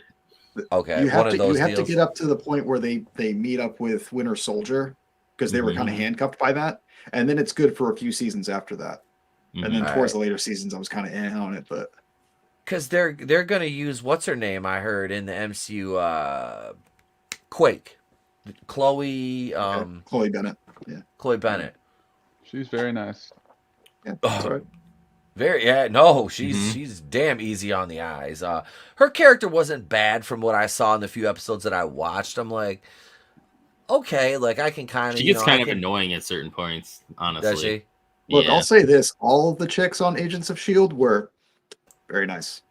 Yeah, because I know Ming-Na Wen was on there too, and Adrian Palicki. Oh Jesus Christ! Yeah, I saw her at Comic-Con my favorite this year. Is she as good looking in person? Yes. He's like, can confirm. I can confirm. Confirmed. Yeah, because like even my wife, we were watching because I started her watching the Orville because she's not real big on sci-fi. Like she likes Star Wars, like, and she's enough of an OG to like. She's like Revenge of the Sith is my favorite movie. I'm like, I love you, I really do. I love you. But no, we were watching the Orville and she's like, she's hot. I'm like. Yes, she is. Yes, she is. Thank you. She had work done too, but it was actually came out very nice, and actually is what made her career, basically. Yeah. Like if a lot of people agree, like her career wouldn't have been the same if she hadn't gotten that work done. Yeah. See, I'm very like anti all of that. But you know, same. hey, if it makes you happy, God bless you. Go do what you do. I don't care. You know, I just want to take a look here. There's Haley. That was that fight scene there in that show on the ice rink at Rockefeller Center. That was kind of cool because you got to see Hawkeye building the some of the trick arrows. You know, I did think Tony and we talked about this. Him leaving the PIM arrow behind that said PIM technology on it. Yeah, but. I gotta say, so that was towards the middle of the show, like the second, third episode. That last episode when they basically took out the rest of the tracksuit mafia, and then the last 3 of them came driving down the ice rink in their van. Yeah, and they hit them with the PIM particle and shrunk them, and then the fucking owl swooped down and picked up the van and flew off with them. Yep. That was probably the best death I've seen in the MCU. That's got to be fucking awful, dude. They shrunk these motherfuckers down, and an owl came and swooped them up and flew off with them. And they were like, they're dead though. They shrunk them. Owls are pretty brutal. I'd like to think they're dead. They shrunk them, and then Haley Steinfeld's like, well, what are we going to do about him? And Hawkeye's like, we'll talk to Scott. So you think everything's going to be okay, and then the fucking owl swoops down. Gone. Yep. In the middle of New York? At Rockefeller Center. It was out doing in the middle of New York. It was in the tree. It was in the tree, and then the tree got knocked over, and it fucking was hungry, I guess. That owl was like, you know what? I'm in Rockefeller Center. I see a tiny van. I'm going to eat it. And these tracksuit wearing motherfuckers in it. Hail Gap Stargate. What's up? Welcome to the show. I mean, owls can eat pretty good if they're in the right city. Rats get pretty fucking big. Yeah, especially in New York, too, man. Them bitches. My sister used to live in Harlem. Yeah, she's like, there's some fucking rats over there. There are some fucking rats. But here's some of the kill count. So, in total, Hawkeye's on-screen kill count comes out between 50 and 55 bodies. The number that ignores arrows fired at hands or feet, as well as any trick arrows that look to be non-lethal. However, it does include 2 tracksuits carried off by the cute owl that we just spoke of. Clint encountered in the Christmas tree after being shrunk by Kate's PIM arrow. Yeah, in comparison, those motherfuckers are dead. Oh yeah, they're dead. Yeah, that owl shook them out of there and ate them like a fucking hors d'oeuvre. Stark has one of the higher kill counts, like the first Iron Man when he escaped the 10 rings, around 35. Winter Soldiers is around 45 on screen. That's only when looking at all of his MCU appearances. He isn't a hero for a lot of that time, of course. Discounting the literal wars, robot attacks, and alien invasions seen in the larger Avenger films, Hawkeye certainly seems to have the largest pile of actual bodies by far. And I don't know if that does. They never say if that covers the Ronin. Probably not, but it does show that gun control doesn't do jack. Right. We need bow and arrow control. Yeah, we need medieval weapon control now. Next thing you know, they're gonna be looking for maces and shit like that. Yeah. In the first Captain America, there had to be a lot of deaths. I'm just saying. Oh, there was a ton. Yeah. But it's how many did Cap kill, which is probably not as many, or at least not that we were shown. But yeah, he was in the middle of a war. He could have killed 100 people easy. Well, what did they say? They said, hang on. They said discounting literal wars, robot attacks, and alien invasions. So, yeah, if you take that out of the equation, then yeah. So, in other words, this is a very contrived number that doesn't mean anything? Mm-hmm. Makes sense. Yes, that's correct. That's correct. So that was that's Hawkeye. Are they? Does anybody know if they're doing a second season of that? Is that something they're? Well, I mean, it would be what they would have to do to give Kate her own series, right? Well, I mean, I didn't know if they were gonna, call it Hawkeye, or they were just gonna call it, Kate Bishop. I stole this. I will have to say, her and Renner do have good on-screen chemistry. They really do. I was going to say that worked for Batwoman. I stole this. And like in the show, they were playing it off like they weren't playing it off like Hawkeye was handing the torch to her. By the end of this, like through the whole show, she was saying, "We're partners. We're partners." And it's like, no, we're not. You don't want to be in this world. And then at the last episode, he calls her his partner. So I think they're just kind of giving him a sidekick, and especially now that Black Widow's dead, and they're just giving him someone to have some chemistry with. But they'll probably do a second season. Yeah, I think so. I think of all the ones that are gonna probably not get one, this would probably stands the best chance. I heard somebody mention Batwoman. Somebody mentioned Batwoman. Thanks, Rookie Critic. I didn't buy this, guys. Rookie Critic sent me this for Christmas. And it's Ruby Rose's Batwoman too. At least it's not living in a van down by the river Wilder Batwoman. But thanks, Rook. Spider-Man No Way Home to kind of move this along. Box office, dude, broke $1 billion. We talked about this a long time ago, and Vinny, I was Vinny. I said, "What do you?" He goes, "Man, this will break $1 billion." You're wrong. You're wrong. You're wrong, Rand Paul. Yes, Sherry, I did. I took it out of the box. We unboxed. I'm the same way, Sherry. I feel your pain.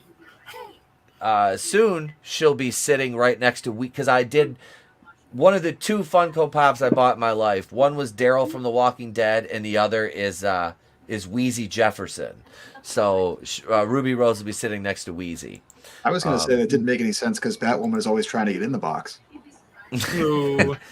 Oh shit! You know what time it is? He said it. We haven't played the GIF in a while, and it's time. Let me. Here it is. The lesbian. I had to look to find it. I was like, that. "Where's the lesbians GIF?" We'll have bringing back so many classics such as Scissor Me Timber. Scissor Me Timber. Yeah, be careful with scissors. all the favorites. Oh yeah, and always the crowd pleaser. Is it though? Can we get the Predator Bri? Oh well, shit! If we're taking requests, absolutely. Predator. Just play them all. Just go down the list. I have There's 100. Yeah, literally. There's 100. Tony knows. That's why I'm having trouble finding it. We'll start with. You are one ugly mother. Here it is. You're one ugly motherfucker. It wasn't made for him. It wasn't made for him. That's the only time she emoted in that entire movie. Yeah. But so Spider-Man No Way Home, the box office right now, 1,161,332,000. Oh yeah. Yeah. Yeah, and 75% goes to Sony. And I couldn't be happier about that. This is probably really- the last good thing we're going to get from Marvel for a very, very, very long time. At least from the Disney side of things. Oh yeah. I think more. I have a smidgen of hope that Morbius is going to be same. good. But I that's just on bought the Sony side, like this is It's I'm a leading Marvel property. I'm leading to this because if we get Andrew Garfield as the Sony Spider-Man paired with Tom Hardy's Venom over there, because it looks like with the Spider-Man No Way Home shit that it's not going to be Tom Hardy's Venom interacting with Tom Holland's, which really doesn't make any sense. I just bought Let There Be Carnage for my kid yesterday, so I've already watched it 3 times since we bought it. The post-credit scene in that really, set up for that Tom Holland interaction with Hardy and him, and I don't think we're going to get that now, but I would be happy with Andrew Garfield, who has completely redeemed himself. He's come full circle. Like, as an actor, his redemption arc is complete now. Like, he can play a competent Peter Parker and Spider-Man at this point in his career. perhaps so I would they treated you too harshly. I want Toby again too. It's a matter of the script, and I think that. This is a hot take. I think Zendaya has the same thing because she was noticeably better in this than she was in either of the other Spider-Man movies or Dune. I think it's just a matter of, one, she's a little older and a little more experienced now, but just being given something good to work with. She's good in The Greatest Showman. Oh, she was awesome in that movie. She was awesome in The Greatest Showman. Yeah. I've heard that brought up a lot lately. I should see that. It is so good. I'm not. I can't even lie. I do like musicals. I love musicals. I do like musicals. I can't even. I was like, I'm not a musical guy, but I am.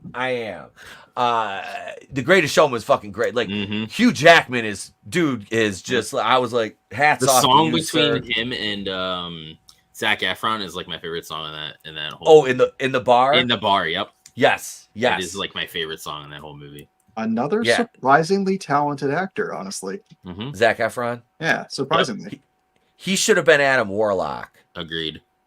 Instead of or literally any other superhero. He's got the right physique for it, and he can act. So. Yep. He should have been. So Spider-Man is just cleaning up at the box office right now, and we were while we're on the subject of Zendaya, and Tony, I just DM'd you these photos. I'm going to share these real quick here. You guys wanted to know, like, hey, where did Zendaya come from all of a sudden? How did she get, so popular? Well, ladies and gentlemen, here you go, right here. Here's the lie. You see her? You see her? She's lovely. with Big Harv. No, Big Harv. She was Disney Camp, right? So, I mean, there's a whole bunch of that there. Oh, yeah. It's true. And look, like I've seen the goods. All right, she's actually pretty nice. Like I wouldn't kick her out of bed at all. So no, Harvey didn't. Yeah, but that's not saying much. That's building the bar into the floor. No wonder why Jennifer Lawrence always looks sad. Because she's pregnant with Harvey Weinstein's kid. Is it actually her kid or his kid? No. Oh, I because feel that'd be like hilarious. I feel like we can will that into reality, like Wanda's kids. Like if we all believe hard enough, it'll become Harvey's. It's really Harvey's kid. Look, I'm already disappointed enough that the most important trial of the fracking century has gone off with no notice whatsoever and is just going to get swept under the rug. So adding to that probably Epstein one. Yes. I wanted to mention that too. Speaking of Harvey Weinstein, Ghislaine Maxwell guilty 5 out of 6 counts tonight. It's not enough. No, it's not. She did it but- all for the nookie. The nookie? Come on. So you can take a cookie. Come on, nobody else is going to pick up these lyrics? Okay. I'm not going to say anything. It's good because you're streaming. It's not break stuff, so I don't care. Fred Durst had, I was listening to this rock station from, I don't know, it's not about like Saginaw. And they're like, Fred Durst had a new song called Dad Vibes. I'm like, I am not listening to this. Yeah, they Fred just Durst is released a allowed to new make music CD. again? Yeah, they released a new CD this year, I think. Or was it last year? One of those. Look at this. Wait. Weinstein's babies would be born like a freaking xenomorph. This is Godzillionaire. So not that I want to turn this into a feet stream, but what the frack is she wearing on her feet? Oh, I thought you were talking about this. Brie Larson's new YouTube channel, Between Two Feet. That too. Yeah, Zendaya has on in this picture. They're They like look like sandals that have like giant band-aids taped across them. They're little It's- dashikis. they're little dashikis. They're foot dashikis. Hey, wait. Don Cheadle has something to say. You think that's funny, ToneDef? Feet dashikis? You think it's funny? You think that's funny? I just see him kneeling at the Capitol. I assumed. I'm Don Cheadle. Yeah, where's Don Cheadle at? Don Cheeto. Oh, you want me to get Don Cheeto? Hang on, where's I'll get Don him. Cheeto? Let me get Don Cheeto. Hang on. Pull Don Cheeto out. Hang on, he's here. Dun, dun, dun, dun, dun, dun, dun, dun, dun, dun. Hi, everybody. I'm Don Cheeto. How y'all doing? Hey, motherfuckers. I was Rhodey and Captain Planet. Tree. Speaking of trees, hail author Stephen Walton. Oh, yeah. Stephen Walton's in the chat. Speaking of trees. Hail the author. Hi, Stephen Walton. I'm Don Cheeto. Respect the planet, motherfucker. Quit humping my trees. Fuck Leticia Wright. He's making the forest great again. Didn't she get back into Black Panther 2? I think she's still out injured. But I know she's gonna finish the movie. They're not cutting her out of it because they've got way too much invested in her. To cut that out. Oh God, Godzillionaire. Don Cheeto and Hotel Wakanda. Welcome to the Hotel Wakanda. Such a lovely place. Get some grape soda in your face. Oh, sorry, shit. Jesus. It's my grape soda, motherfuckers. Who loves orange soda? I love orange soda. I actually, I do. The funny thing is, I was like, was I gonna have a drink tonight while we were streaming, or was I not? And I have a can of like my favorite flavor of Faygo, and Tony knows this. What is it? It's grape. It is grape. Grape is my favorite. I have a can. I got it. I got one. Last time I went to the fucking taco truck, I got a couple cans, and that was like before I went on Christmas vacation. So I was like, I opened the fridge. I'm like, there's a can of grape Faygo in there. I'm like, fucking score. They don't sell it in the sheets anymore down here. It sucks. I really like like I said, the raspberry one. But yeah, it sucks you can't get Faygo in your sheets. Yeah. It's like Wawa. Like you can get made to orders and stuff like that. I can't get Wawa on my sheets either. No. Yeah, we're. That's because I'm from Connecticut and we don't have these things. But gotcha. What we're gonna do is we're gonna play some memes real quick here because Tony made some new bumpers for the show tonight. So we're gonna show these bitches off, and then we got another article Zach just shared, and much more to come. So enjoy these video memes, ladies and gentlemen.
Happy birthday! You caught your fucking face on fire, bud. Have it, like it.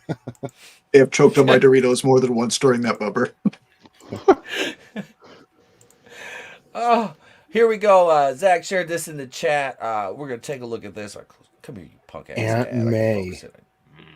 So yeah, this ties right into what we were just talking about. Apparently, there's this string of wanting to have these secondary female Marvel characters have lesbian relationships for reasons. She was fucking married in the first Black Panther. She was married to Get Out. Yeah, and I thought this wasn't a choice. I thought you were born this way. Right?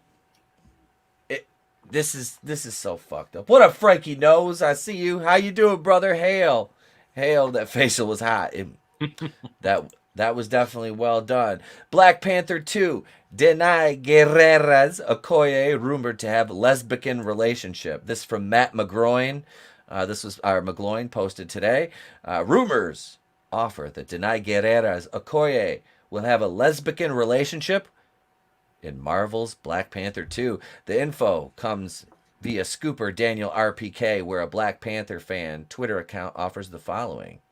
According to new reports, Okoye will have a same-sex relationship with another Dora Milaje in Black Panther Wakanda Forever.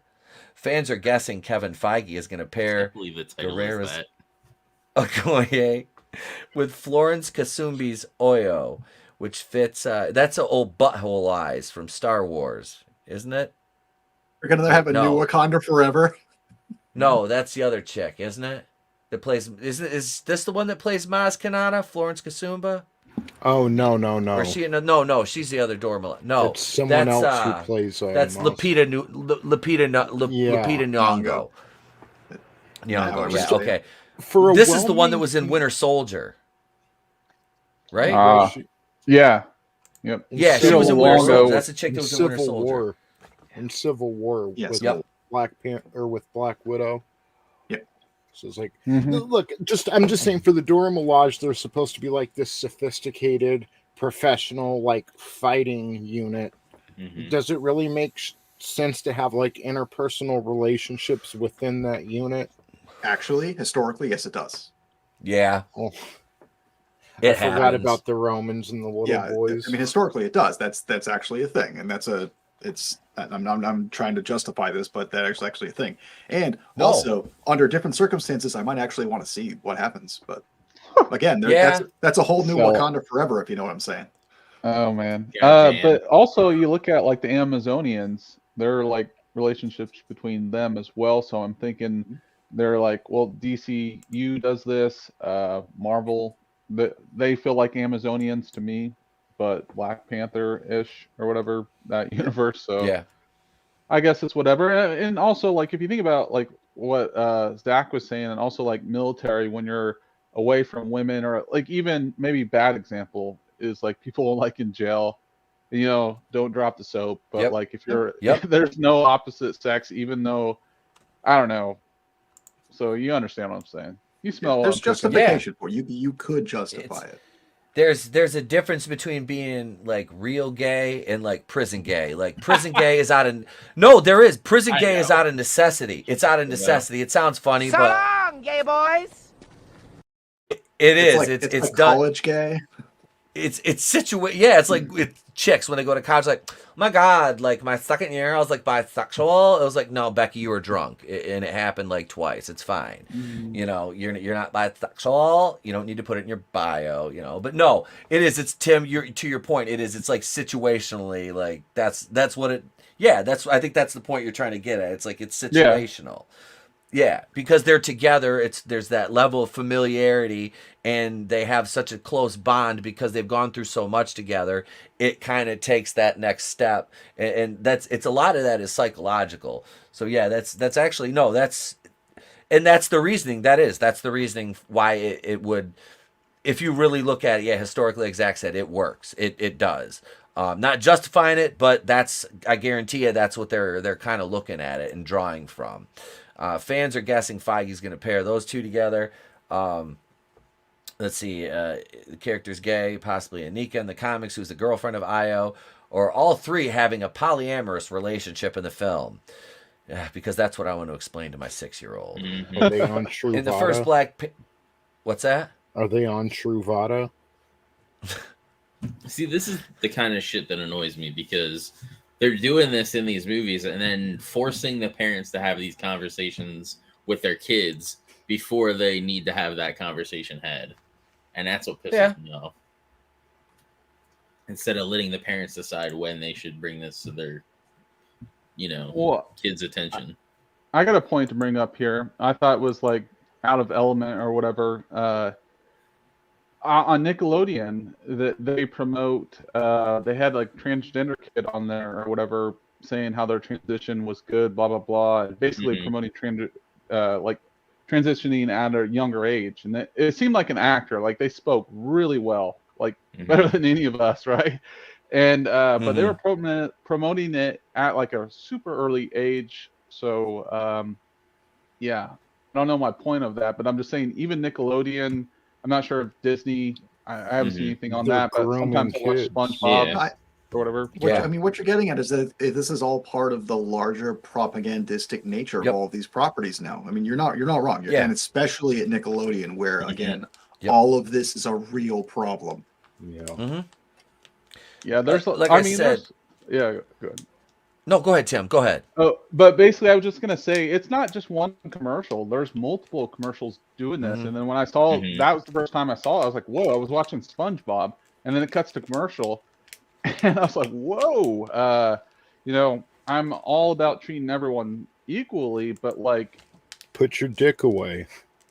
Like at a level at like kids or whatever. So you got to draw the line somewhere. So.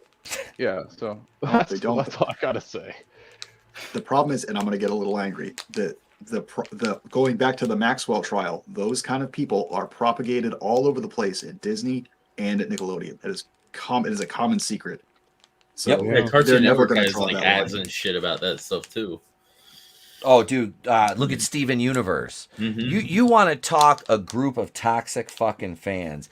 The Steven Universe fan base, that's like infamously like just those people are just nutbags. Yeah. Like that's like it's all about trans and lesbian thing. I'm like, Jesus Christ. To be fair, the whole cosplay community is kind of turned into that. And it's funny because the cosplay community was created for people to have their own space so they're not ostracized by everybody else, and they're doing the exact same thing that they created the space for in the process, and they're doing it with people within at this point. So it's like, what the hell? All I'm saying is they kept the Epstein list a secret, on the subject of Ghislaine Maxwell. If it wasn't important people on that list, they would have released it. I think it's just safe to assume at this point, I don't want to turn this into a political stream, that anyone that wants to work closely with anything that influences the futures of children needs to be investigated for stuff like that. And dude, okay, so you guys know I substitute teach and I volunteer at my kid's school when I'm not teaching. I had to go through like a whole background investigation just to volunteer. And then, my background was already clear, which I had not. I was like, I ain't got nothing to hide, So I went through all my background, went and got fingerprinted and shit like that. And I'm like, they should already be on file. But no, seriously, that was a long time ago. I was a different person. But seriously, it was like, they do a very thorough check, And so I didn't have, when I started teaching, I didn't have to go through another one because I was already cleared. And it's just like, I see like teachers that work at our public school up here, and I'm like, why are you allowed to quote unquote teach anything? Like all these people do is indoctrinate. That's the problem. That's the problem, and that's what this to bring it back to entertainment, like what Tim brought with Nickelodeon. When I started seeing during the Summer of Love in 2020 on Disney Channel. BLM ads, I'm like, oh, we're not gonna watch this for a while. You know what I mean? I'm like, I'm one of those people that basically just like, hey, if you're a good person and you don't fuck with me, I'm going to treat you good, and I ain't going to fuck with you. And we can be friends, and we can coexist. I don't need to say Black Lives Matter, because that's like Tony and I have had this discussion a million times. That's like saying, you shouldn't kick puppies. Well, no shit, I shouldn't kick puppies. Who the fuck in their right mind kicks puppies? You know, who the fuck, you know, thinks any less of somebody just because they're another race? Then you're a piece of shit. So I don't need to be told not to be a piece of shit, because I was raised not to be a piece of shit. So that's a lot of this is redundancy for the sake of virtue signaling and woke points. For the contents of their character. And that's basically what it should be. You don't need all Dr. King would be freaking out. All this other shit and stuff, because it doesn't add anything to it. It just creates more divide. They're using what would seem to be normal as a cover for their message underneath. They're using it as a shield. That's it. The mainstream entertainment is the propaganda arm of the government now. Oh, yeah, the education system is just fucked. And Rookie Critics here in the house. Rookie, look, your girl's here with. She's here with me. She's here. Ruby's here. Shit, I dropped her in my lap. She weighs as much as the real Ruby Rose too, like 2 ounces. But we do have we're done with that. We know, yeah, they're gonna so they're gonna make her a lesbian. God damn it, they're gonna make her a lesbian. All right. So her husband, get out. They're just like, we're done with you. We're done with you. Get out. You're out of here now. She's a lesbian. She belongs to the city. I was just listening to Glenn Fryer. I'm sorry. Did she take half his melanin in the divorce? Would you be able to tell? That doesn't slide the scale very far. She did. Where Don Cheadle was like, we're going to need to confiscate that motherfucker. Settle down back there, Rhodey. Well, you know, if Don Cheadle saw this, if Don Cheadle saw this, he would freak the fuck out. He would just freak out. He'd be like, I got Glump's hair. Oh my god. I can print screen and tag him for you if you want. Oh shit! All right, so let's do this. We got our first main topic almost 2 hours into the show, but we'll get to them all. But I got more memes from Tony, so while I cue that up, ladies and gents, enjoy.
Oh, those were fucking well done, sir. Yeah. The one was unbelievable. Dude, that I laughed a little too hard at that Miles Morales meme. I ain't gonna lie. It's too close to home, doesn't it? I laughed a little too hard there because Miles Morales is not Spider-Man. Anyway, Rugo Bet is in the house. What's up? Hail, maybe human. Oh God, awesome one's in the house. What's up, awesome one? Welcome, welcome. If you're just joining us, Tony had some fire memes in there, but we're gonna talk real quick. Dallas college professor spits on John Madden's grave, claims Madden video game dehumanized black athletes. This from John F. Trent today. Our good friends over Bounding into Comics. Hail Bounding. Fuck, What? man. Yeah. It's a video game. Dude, Like- I have been playing John Madden football since 1992 on Sega Genesis, which I still have the original fucking cartridge that I played as a kid. I played football. It is one of my favorite sports. And John Madden is basically Brett Favre, the best quarterback in the history of NFL. Brett Favre. But you got to come out on Thanksgiving. Got the turducken and stuff. You know what I mean, Pat? Madden was a fucking god in the game of football as a personality. He did more to promote the sport, and he never ever fucking did anything maliciously or racist or anything. It's fucking. This guy was so off base with his commentary on John Madden and his legacy. Well, it's like the same thing they did with what's his name from Penn State? Sandusky? No, Joe Paterno. Joe Paterno. They like tried Joe to Paterno. defame him too because of all the shit that happened with all Yep. that. And it's just like, can you let the guy rest before you fucking start Yep. your shit? Yeah. Yep. Yeah, that was Jerry Sandusky was the one that was to blame for all that. Exactly. Is it that was Ghislaine Paterno was the Maxwell with him? Sorry. You're not the only one that thought that at first glance, dude. Nope. That's it. Because I was like, wait a minute. Here, John, I'm going to bat for you. I met Brett Favre and boom, Ghislaine Maxwell is on the Lolita Express. Pat, have you ever seen anything like that before? So I'm not a big sports ball guy, but wasn't being on the cover of Madden like akin to being on the cover of Wheaties for a while? Wasn't that like Yes. you made it? Yes. Like that was Yes, being idolized despite the Madden curse, but we won't get into that. Yeah. Yeah, man. It was a prestigious thing to be like the featured athlete. Like I play the highest I play Madden 11 on my PS2. Yeah. I usually I play that or like some wrestling. WWF No Mercy on my N64 at night before I go to bed. I get like maybe an hour at night to kind of chill, and that's what I do. I either play football or play, get down with some wrestling. But yeah, it's that game is fun. To say it dehumanized people, it's like okay, so a couple years ago, I've been an avid football fan my entire life. Detroit Lions, because I'm masochistic. But Adrian Peterson, running back for the Minnesota Vikings, at one time the best running back in the NFL, famously said that playing in the NFL was like being a slave. And mind you, this is a man that had a $10 million guaranteed contract. Plus, I think one season, like when he hit his apex, he was around like a $25 million signing bonus. And had a contract valued at $200 million. Trust me, the brothers and sisters on the plantations that suffered, they would have loved to have $200 million for what they went through. You know what I mean? So Adrian Peterson needed to check himself. You're playing a game that kids play for free, dude, because they love the game. And you're getting paid astronomical amounts of money for it. And to say that John Madden in any way represents that kind of plantation thing is so beyond fucking anything that's sane. It's ludicrous, it's preposterous, it's egregious, and I will not stand for it, to quote Jackie Childs. They want to tear down any of our heroes, of our idols, anyone that makes our culture look good. They want destroyed and defamed. So John Madden's just the next one. And, his body's still fucking warm and they're putting this shit out there. Yep. You know what dehumanizes players? What about the fucking NCAA or whatever? The fucking the college leagues fucking making hundreds of millions of dollars off the likeness of their athletes and not fucking compensating them with anything. You can get kicked off an NCAA team for accepting a meal at McDonald's if somebody buys you a meal. Yeah, But it's Madden. It's the plantation owner. They'll sell your jersey, a Nike jersey. You know, say that kid from Michigan, Aiden Hutchinson. That I don't know if he won the Heisman or if he's in the running for it, whatever. But he's going to be probably #1 pick in the draft. Bomb ass defensive end. I hate the University of Michigan, by the way. Fuck them. I'm an Ohio State Buckeyes fan. But you're the enemy. I know. But they sell. They'll sell his jersey, his U of M jersey, for $100. And this kid can't freaking take a $3 meal if somebody wants to buy him a fucking cheeseburger. You know what I mean?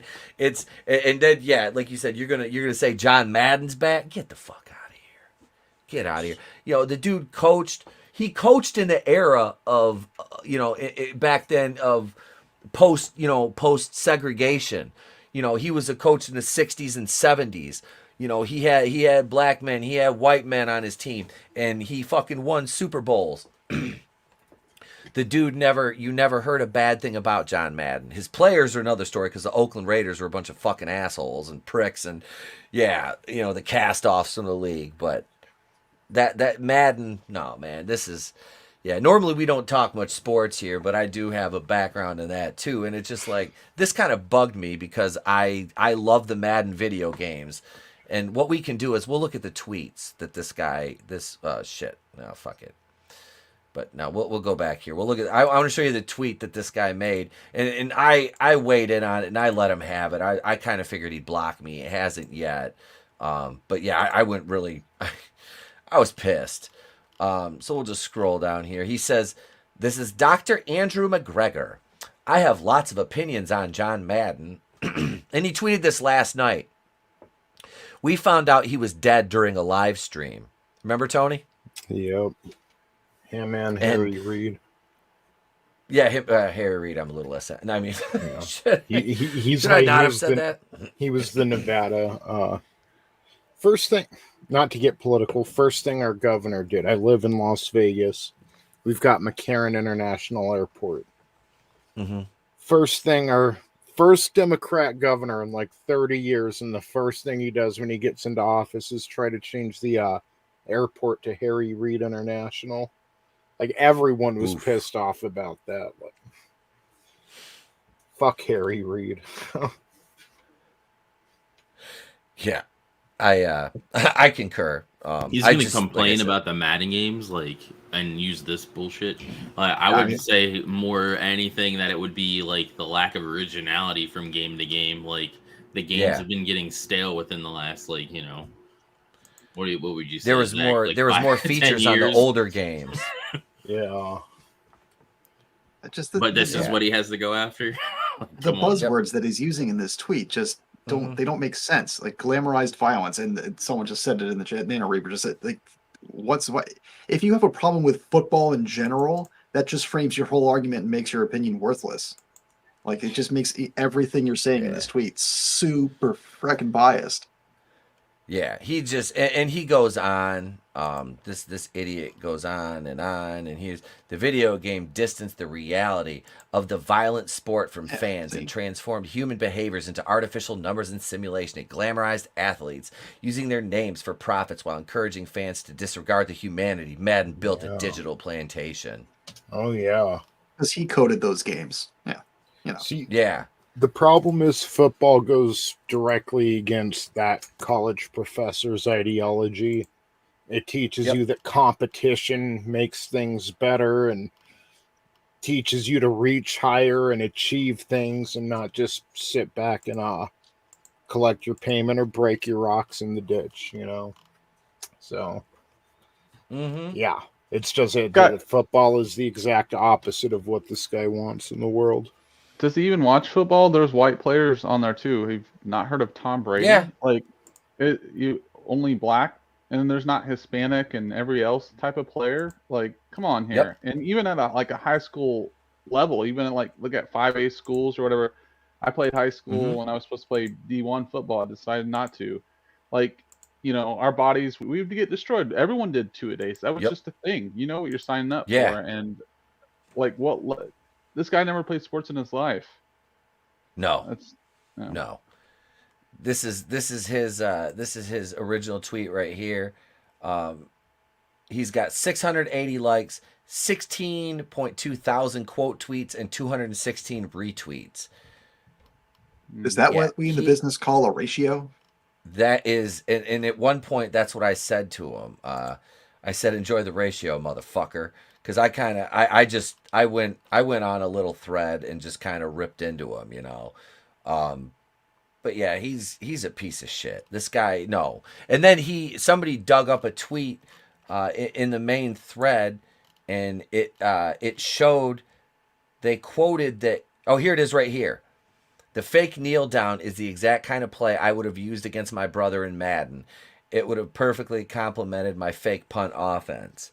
So he plays the game, but it's evil. To the plantation. The internet never fails, Right? man. Right? It doesn't forget. Hail, Dragon Master 360. What's going on, brother? Welcome.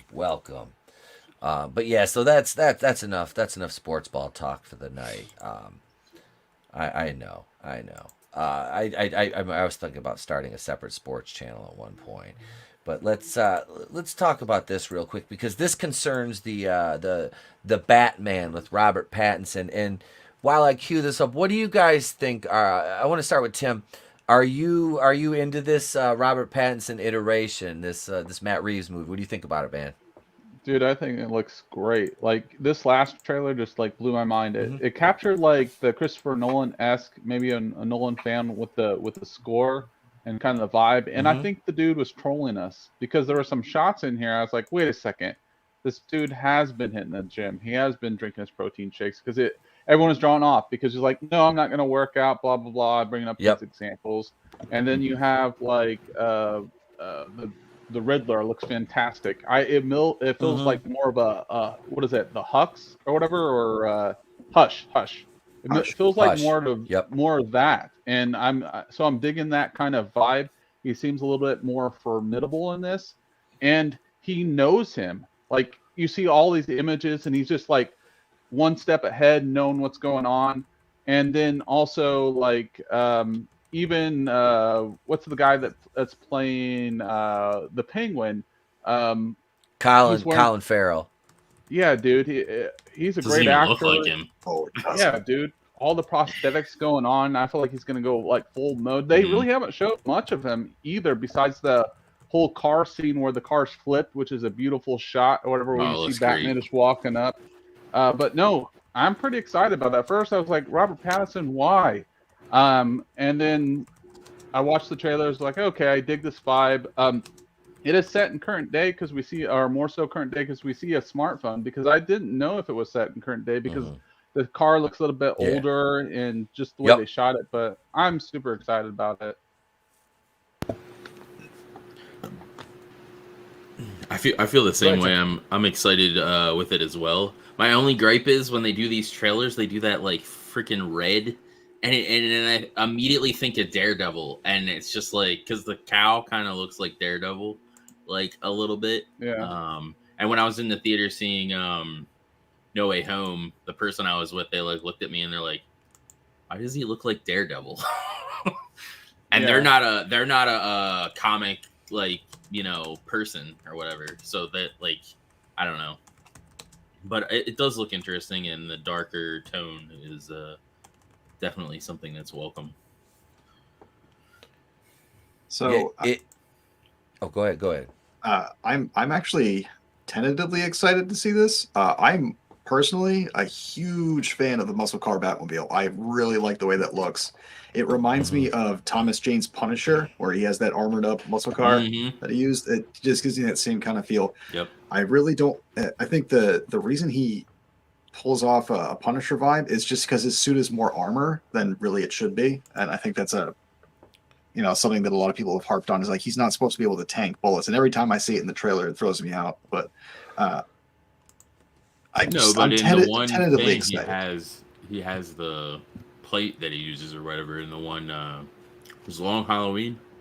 or year one or something, where he It's takes supposed to be like he year takes the one. bullet or something and like fashions it into a bulletproof thing or whatever. So Yeah. I he's think in always this reminded. he uses the Joe Chill's guns in Mhm. his cowl or his Yeah. chest plate, which I mean, you'd have that wouldn't really work. They're not bulletproof No. themselves, but Yeah. I think the interesting thing about this, they were saying that I'm feeling very Court of Owls vibe-ish from the last trailer, and the fact that he's mad in this, he's mad at Alfred because he finds out the truth. I think this is actually takes place in year 2 as Batman, and he's mad at Alfred, and they barely speak because he kind of figures out the truth of like what happened to his parents and all that. And you know, that's what I would kind of predict the Court of Owls. I think I saw some like Easter eggs or something. That doesn't necessarily mean it's going to become true because they do that all the time, and we just like There were let our some minds scenes that were go. very Court of Owls kind of vibe-ish with them. Yep. In the trailer. So it has potential. That's all I'll say. I've liked the look of it so far. I like the look of Zoe Kravitz, so that's another plus. I think she's a very attractive woman. Mutant Bandhammer in the house. Oyos, all my boyos. Let's see who else we got. Popped in. Where's he at? Here's right here. My sketchbook 340 popped in. What's up, brother? Welcome, Cardinal. Midnight's Oblivion. Did you? Yeah, you missed the Book of Bo. You have to go back and check that out. We did talk about the show with full spoiler. Well, yeah, we drop spoilers. Please don't let them do Court of Owls. I like the aesthetic of it. Yeah, I do agree with Frankie Knows. I don't know much about the year 1 stuff, but I always thought Bruce was more clean cut, and that was like the one thing I was kind of like, I'm like, all right, Pattinson, we'll see how you do, man. Like, because I guess, you know, everybody said The Lighthouse was like a very like really really good performance for him in that. So I'm like, he's coming into his own, you know, and is an actor, so he could probably pull this off. I'm just like, was Batman ever that like shaggy looking, you know, like was Bruce Wayne ever, you know? So I'm like, oh, you know, but I think the movie looks cool. He was in Tenet too, right? Yeah. Yeah, I haven't seen Tenet. Yeah. I couldn't get through Tenet. it. I didn't see it either. I just know he was in it. Oh, okay. Yeah, Tenet. Isn't I'm a big Chris Nolan fan, but like it was definitely a misstep. But Robert Pattinson was probably one of the more so highlights. He seemed like Bruce Wayne-ish in it, charismatic. I'm not saying John David Washington did a bad job. I loved him in the movie with what was it? He won he was nominated for an Oscar, or no? Adam Driver was in it. By Spike Lee. You know what film I'm talking about? A couple years ago, Spike Lee was the director. Adam Driver was in it, and so was John. David Black Klansman. Yes, yeah, that was a good film. Black Klansman. Yep. That was a good All movie. right. But yeah, I mean, so Oh, go ahead. Go ahead. No, you're fine, brother. Go ahead. I was just saying, I'm looking at the cast for this, like just as a general, and I'm actually quite surprised the number of pretty top dollar names. One of which, and I said it in the private chat, is John Turturro as Carmine Falcone. You got Jeffrey Wright, who I know he's a race swap James Gordon, but Jeffrey Wright's a quality actor. You got Andy Serkis. Paul Dano is the Riddler. Paul Dano has been in a bunch of good stuff. Peter Sarsgaard is in this. J.K. Simmons. There's a lot of good names in this. So yeah, there's talent. J.K. Simmons is in this? Why isn't he fucking Gordon? Apparently Matthew McConaughey is in it, and Margot Robbie. What the Jesus? And I'm just like, this is like quick Google searching. So is Margot Robbie gonna be? Is she gonna be Harley Quinn? I mean, probably like a cameo as Harley Quinzel. You could see that. I don't know if that's true, but I don't know. I think it looks good. We'll take a little look at this article. It's Warner Brothers announces new films will release on HBO Max just 45 days after theatrical premiere, starting with The Batman. So this, because they've got the trilogy planned for this, don't they? Doing this day and date for this that's gonna hurt. And only giving it 45 days. If It you shows look they at have no the confidence in it. yeah, and that's not how you want to lead and start off a new offshoot of your franchise. With kind of a vote of no confidence in your movie, your own product. This was from J.B. Augustine yesterday. Despite their previous declaration that Matt Reeves' The Batman would be the studio's first film to debut exclusively in theaters following the conclusion of their 2021 dual release experiment, Warner Brothers has now changed their minds and announced The Dark Knight's latest epic will receive an earlier than expected HBO Max premiere date. There's Colin Farrell right there. Yeah, he's unrecognizable. Which is a good thing. That's a yes, testament, it is. actually. It is. No, it's great.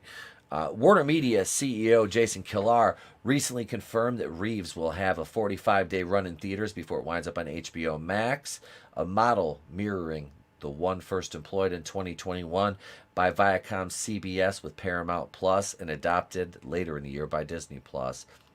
Think about when movies would show up on HBO, which is 8 to 9 months after the theatrical premiere, Kilar said in a recent interview with Vox's Recode. The Batman is going to show up on day 46. Hey, that's my birthday. April 19th, 2022 on HBO Max. That is a huge change from where things were in 2018, 2017, and 2016. I do like this car a lot. So, I mean, what do you guys think? 46 days. Obviously it's going to hurt the box office. So, Does anybody else want to go first? Go ahead. Go ahead. If it were me, and not that I'm basing this on anything, but I would judge the release on HBO Max, if you're going to have this dual release format, on whatever the performance of the movie is in the box office. So you let it run through the box office first, and if it's whether it's a hit or whether it's not a hit, that would determine when you launch it on HBO Max after the fact. Mm-hmm. We're talking just a shade over 6 weeks in theaters. Not even a full 7-week run. It's going to force movie, it's going to force people that are on the fence to wait, and then people that actually want to see it are going to go right away. So,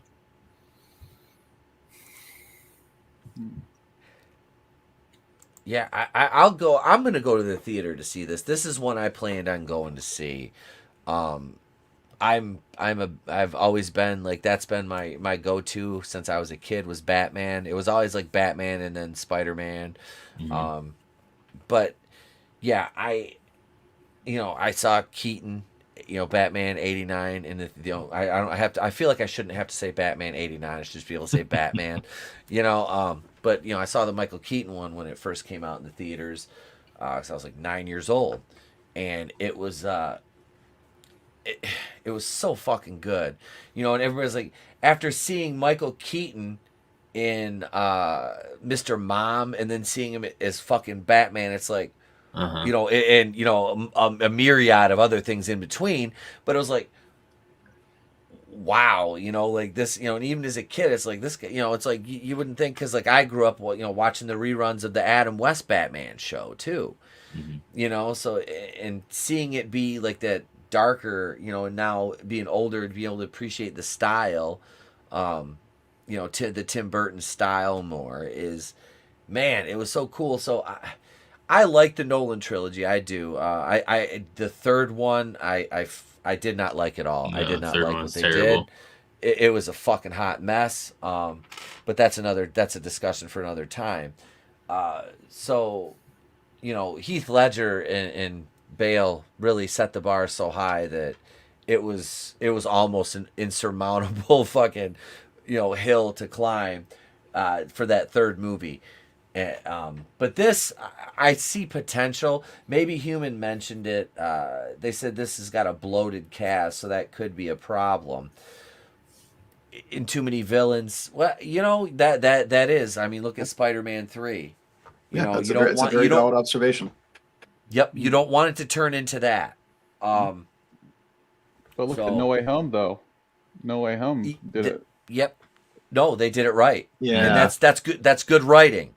That's good writing. So, I mean, you know, fingers crossed that this, you know, kind of mirrors that situation. Because yeah, I don't want it to be bad. Trust me, I would rather not see Batman done poorly. You know, I like Ben Affleck. You know, Batman versus Superman. I like it, but it's got more issues than fucking my ex. So there's a lot. That's a lot. Her name wasn't Martha, was it? What name did you say? Look, as a kid who was born in '85, Batman Returns is and always will be my favorite Batman movie, and that's where I'm going to stand. That's the '91, right? Yep. Yeah, with Yeah, Michelle I like Pfeiffer that. and Danny DeVito. Yep. Ooh, Michelle Pfeiffer. Yeah. Oh yeah. The toy promotions what killed that movie, or killed there being a sequel to that movie. Yep, because the toys were too violent. Yep. Well, the That's movie what they itself said. was too violent. Yeah. And they were marketing the toys to kids. Toys. Yep. Yeah. That actually kind of leads to a weird pattern where like the second Batman movie of every trilogy is my favorite. Yeah, I go back and forth between Batman Begins and Dark Knight. They both have their like strong points. Obviously, the Joker, he's more the centric like focus, or like he's kind of still a show for me. But in the first one, we really get to see Batman. I think the hand-to-hand combat is better. There's too much use of shaky cam in the other films. I think that's the weakest part of the Nolan trilogy is the hand-to-hand combat. Like it should like. He knows like every martial arts known to man, and it should be filmed like the martial arts, like a raid movie almost, or like Ip Man or anything, or Matrix-esque. And then plus he has all the cool gadgets, but like the score is phenomenal by Hans Zimmer. Gives me the vibes. Still to this day, I listen to the score or soundtrack in the gym, and I can tell what kind of like movie it's from, or just evokes emotion without even like having like words in it. So I mean, that's kind of what this like trailer. I was like, wait a second, they're bringing some of that back. I do like Ben Affleck as Batman, but like we never. Let's be honest, we never got him shot. But like I did like his vibe. And Batman vs Superman, that was kind of more centric as like a Superman than Batman, right? Yeah. Yep. So yeah. But yeah, I'm excited. Like, you know, there hasn't really been a. Well, never mind. Like the George Clooney and all that. Oh, yeah. Batman and Val Kilmer. Yeah, I still like watching them though. I still like watching them. Oh yeah, guilty pleasures, dude. Was it Batman and Robin? Batman Forever. Like I like the soundtrack to Batman Forever because that's one that's got "Hold Me, Thrill Me, Kiss Me, Kill Me" on it. It's that one, Kiss from a Rose and shit. Like that soundtrack, I don't care. I was like 15 or 16, I think, when that movie came out. Those videos, they were on MTV all the time as a kid. I was like, I love that shit. You know, the movie, it's cheesy as hell, but it's like it's turn your brain off and just watch the pretty colors. It's some Laundry Ninja. It is, man. It was fucking great. So yeah, this is what Warner Brothers is doing. They're gonna drop this 46 days after after its fucking debut in theaters, which, you know, that's it could hurt it, you know, especially if they're planning on having a trilogy. So, you know, who knows? Yeah. I agree with our last on that. Just like like I think like before the whole pandemic thing, they would kind of like, depending on how well it would do, they would like, all right, do we want to have it more keep going? Like as far as like if we look at like Avatar, right? Since it kept making money and started bringing people back, they kept extending it. So it should be situational. They're just limiting the profit, and then sooner you release it on like streaming, like what happened to The Matrix. Like people were pirating that thing like crazy. I know it's not a phenomenal film, but like I was reading some article, I think it was from like Deadline, and people are pirating like, except and Dune also. So. Oh, that's a good point. I mean, Ever since the internet's been a thing, like first run movies have always leaked on the internet, but it's just been getting easier now. It gets easier the further we go on into the future. So I don't see that changing. No, it'll always be an issue. And speaking of issues, I've got one right here, and this is our last story of the evening, exclusive. Yeah, Anya Taylor-Joy wanted for a Black Cat movie. Okay, I'm alright with this. Yeah. You know, I've been waiting for a Felicia Hardy that could fill out the cat suit. Yeah, but no, she's definitely up. Yeah, I would not argue. I would not say no. She was one of the bright spots in New Mutants. Mm-hmm. I never bothered to watch that. I heard bad things like from day one, so I avoided that. But honestly, it wasn't that bad. It wasn't. If they wouldn't have done the reshots, I think it would have been better. Yeah. Mm-hmm. They took out all the horror. Yep. They cut out a lot of the fucking horror. My sketchbook YouTube shot your comment down. They've been doing that. They hate me. They hate me. So we'll take a look at this. This is from Giant Freaking Robot. Anya Taylor-Joy is one of the hottest working actresses in the cinematic landscape today. From roles in the hit Netflix series The Queen's Gambit to taking over Charlize Theron's role as Furiosa in the upcoming Mad Max Fury Road prequel. I did not know that. She's easily one of Hollywood's rising starlets. It should come as no surprise that she is being considered for any number of high-profile roles from big studios, but we here at Giant Freaking Robot have gotten word from one of our trusted and proven insider sources. She is being eyed to play one of the most beloved heroines in Marvel canon, Black Cat. She's really a heroine? I thought she was like a thief. Yeah, she's a thief, and she has a situationship with Peter, which is like one of my favorite like arcs with him and her is because I fucking love that character. I've been waiting so long for that. Mm. Has she done anything physical though? Like, has she done any role that requires her to have, athletic stunts? I don't know. I don't know enough about Anya Taylor-Joy. All I know is she, like I said, what they listed off in New Mutants. That's all I know of her, honestly.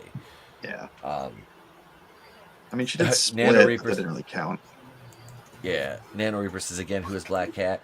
Felicia Hardy, Black Cat is. What do you got, Draven? Here, I'll share it.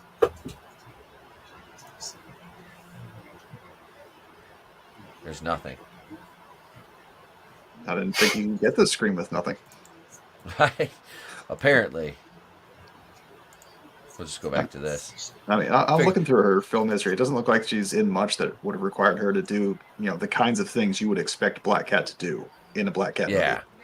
Yeah, she's a freaking burglar, She's climbing up the side of buildings and stuff. She's at least gonna have to, look as though she can act as if. That's the problem with a lot. Like I said, that was my whole beef with Brie Larson. Outside of the fact she's an insufferable cow, she's just you don't believe that she's like that. I don't believe for a second that she's like you look at I look at I don't know, look at Gal Gadot, even as thin as she is, and it's like she puts off that vibe. I don't know. She puts off that vibe. She's more athletic. Gal is more athletic. Yeah. Yeah, Gal Gadot, I know there was a lot of drawbacks because she was like an underwear model, but she did put on some weight and she did rise to the occasion. That she did do like some sword work and all that to get in shape. Yeah. And I was looking at her filmography as Anya compared to Gal. Gal didn't really have much as far as like leading anything, but Anna does. So, and she's very nice, and she has the big cat eyes. So, I mean, hopefully she could pay it off. I would actually choose maybe. I know she's not a blonde hair or white hair.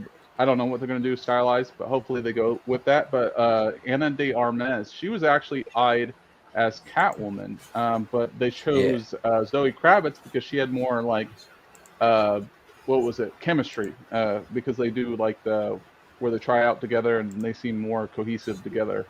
So yeah. Ana de Armas is very nice. She's done some stunt work type stuff, and she's a good actress. So but I'm happy Anya would be good.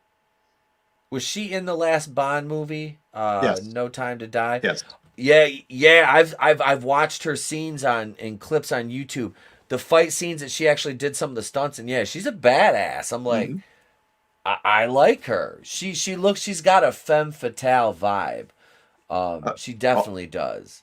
Also, there's like a stipulation in all of her contracts apparently that she has to get at least partially naked in every film she's in. So I've seen those movies. Like she's take my money. Just to bring it back around a little bit. Just take it. Yeah.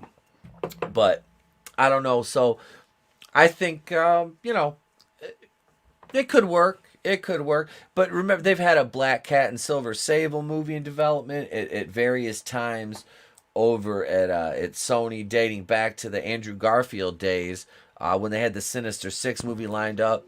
And remember, they have that Craven movie they've already announced with Aaron Taylor Johnson. So do you guys think they're going to scrap that? No, I don't think so. You think they're going to keep going forward with that? Yeah. I think especially with the momentum that the Spider-Man movie has built up, and the fact that that's a Spider-Man property, I think they'll tie into that as much as they can. I think it's a perfect time because he's trying to separate himself from MJ, and he's like, I don't want to ruin her life. And this Anya as Black Cat is already about that life, and she's essentially like Catwoman. Let's be honest here. So I think it'll be great. And then later on, they'll bring back MJ or whatever. She's more of like this fling time or whatever. Maybe she dies off. Who knows? But we'll see. Yeah. Forbidden fruit, pretty much. And I also want to point out that because you mentioned something before, there is a notable precedent for a model starting her first acting career and doing a stellar job in Trisha Helfer in Battlestar Galactica. She was a model, never acted before, was given one of the key roles in the series, and nailed it. So there is precedent for that to work. Wow. I got no problem with it, as long as the character, they learn and grow with the role and it comes across them. Hell yeah.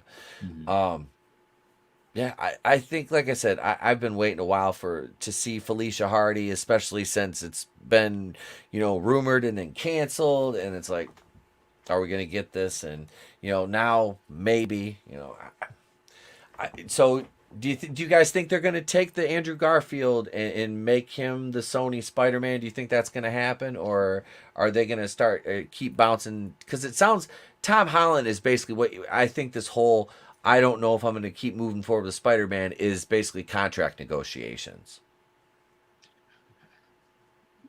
No, I think Andrew's got a strong case to at least get one more movie in the franchise under his belt. And then they'll probably continue with Tom Holland just because of the age difference and the fact that they've been pushing him for so long anyway. He's one of the new it guys in Hollywood. So I'd like to see another Toby movie though, as well. Yeah. Money talks. That's all I'm going to say at this point. Yeah. Money talks. Yeah. I'd be fine with seeing Andrew Garfield take over on the Sony side and leave Tom Holland over there with all the Marvel stuff, I'd be fine with that. At least one more. I think Andrew Garfield proved that if they do the Amazing Spider-Man now, they can do it right. And he could definitely pull it off. He could play that older Peter Parker now. So I'm good with that at this point in the game. You know what I mean?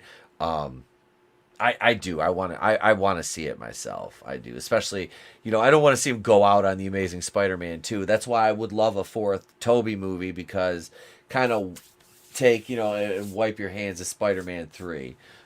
Even though it did begat Bully Maguire, which is internet gold. Hey, we got the memes circle back around with that. So see, We'll have to circle back to that.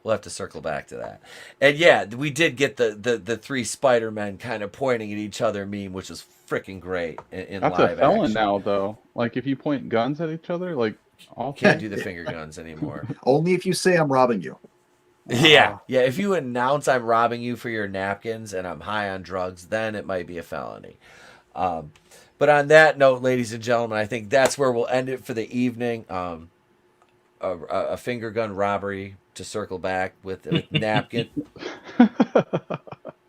It's a mugging. But thank you all in the chat for joining us. I'm going to kick it over to Tony. Tony, what do you got going on, brother?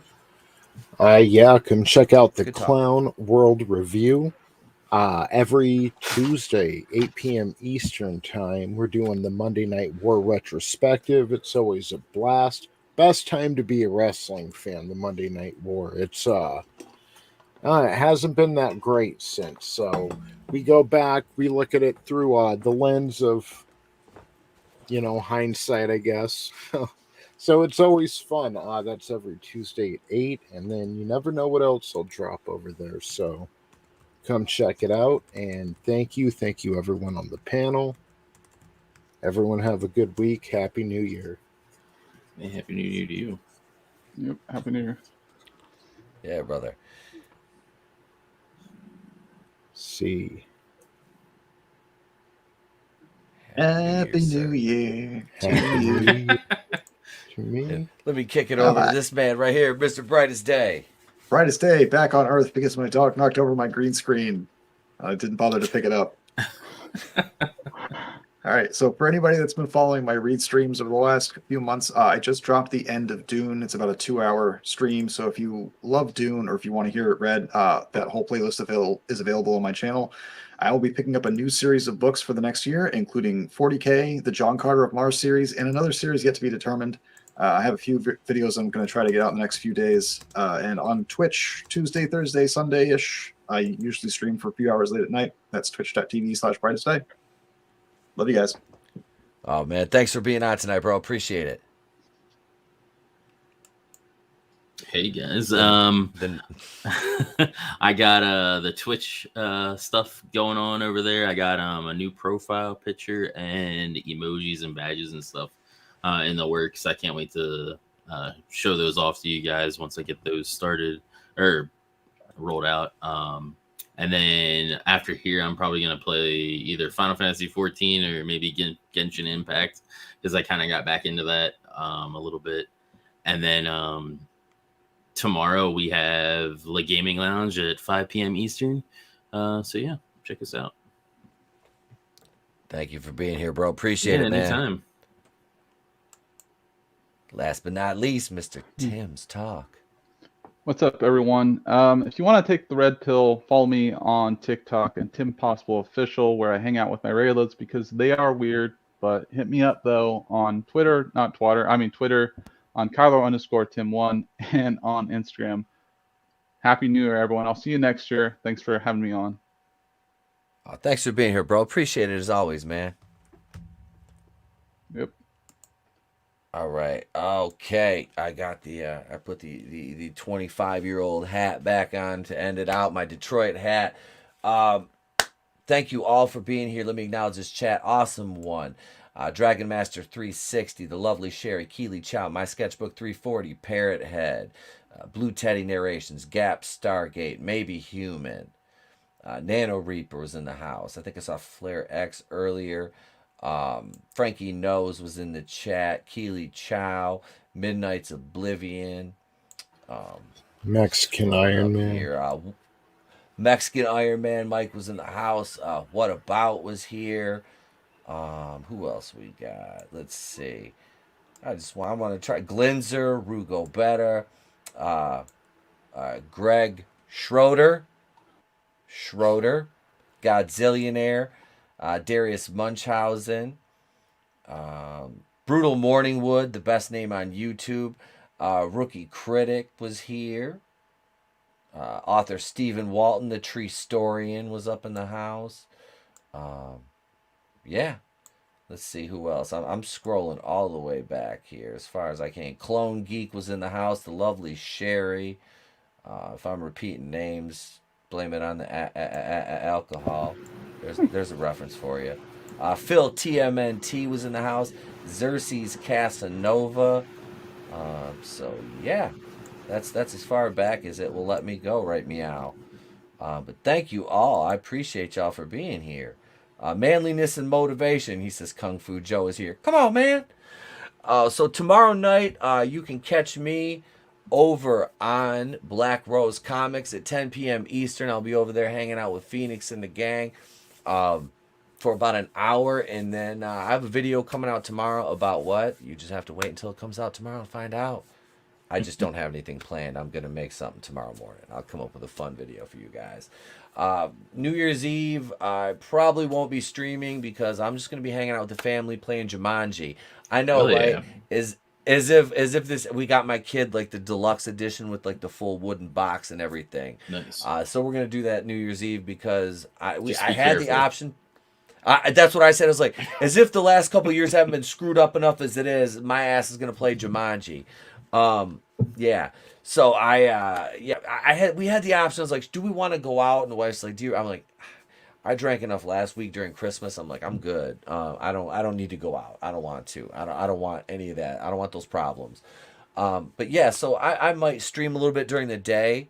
So if Tony's around, he'll jump on with me, of course. But yeah, I'll probably pop out a live stream during the early part of the afternoon, maybe.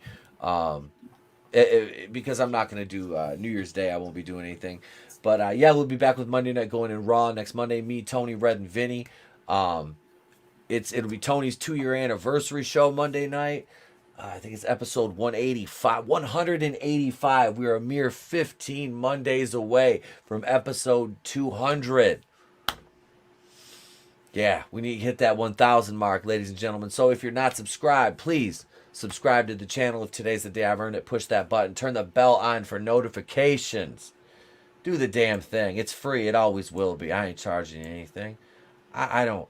Unless you want to go buy a shirt, then you can go over to Teespring. Monday Night Going in Raw, the place to be reviews. We've got hoodies, tank tops, leggings.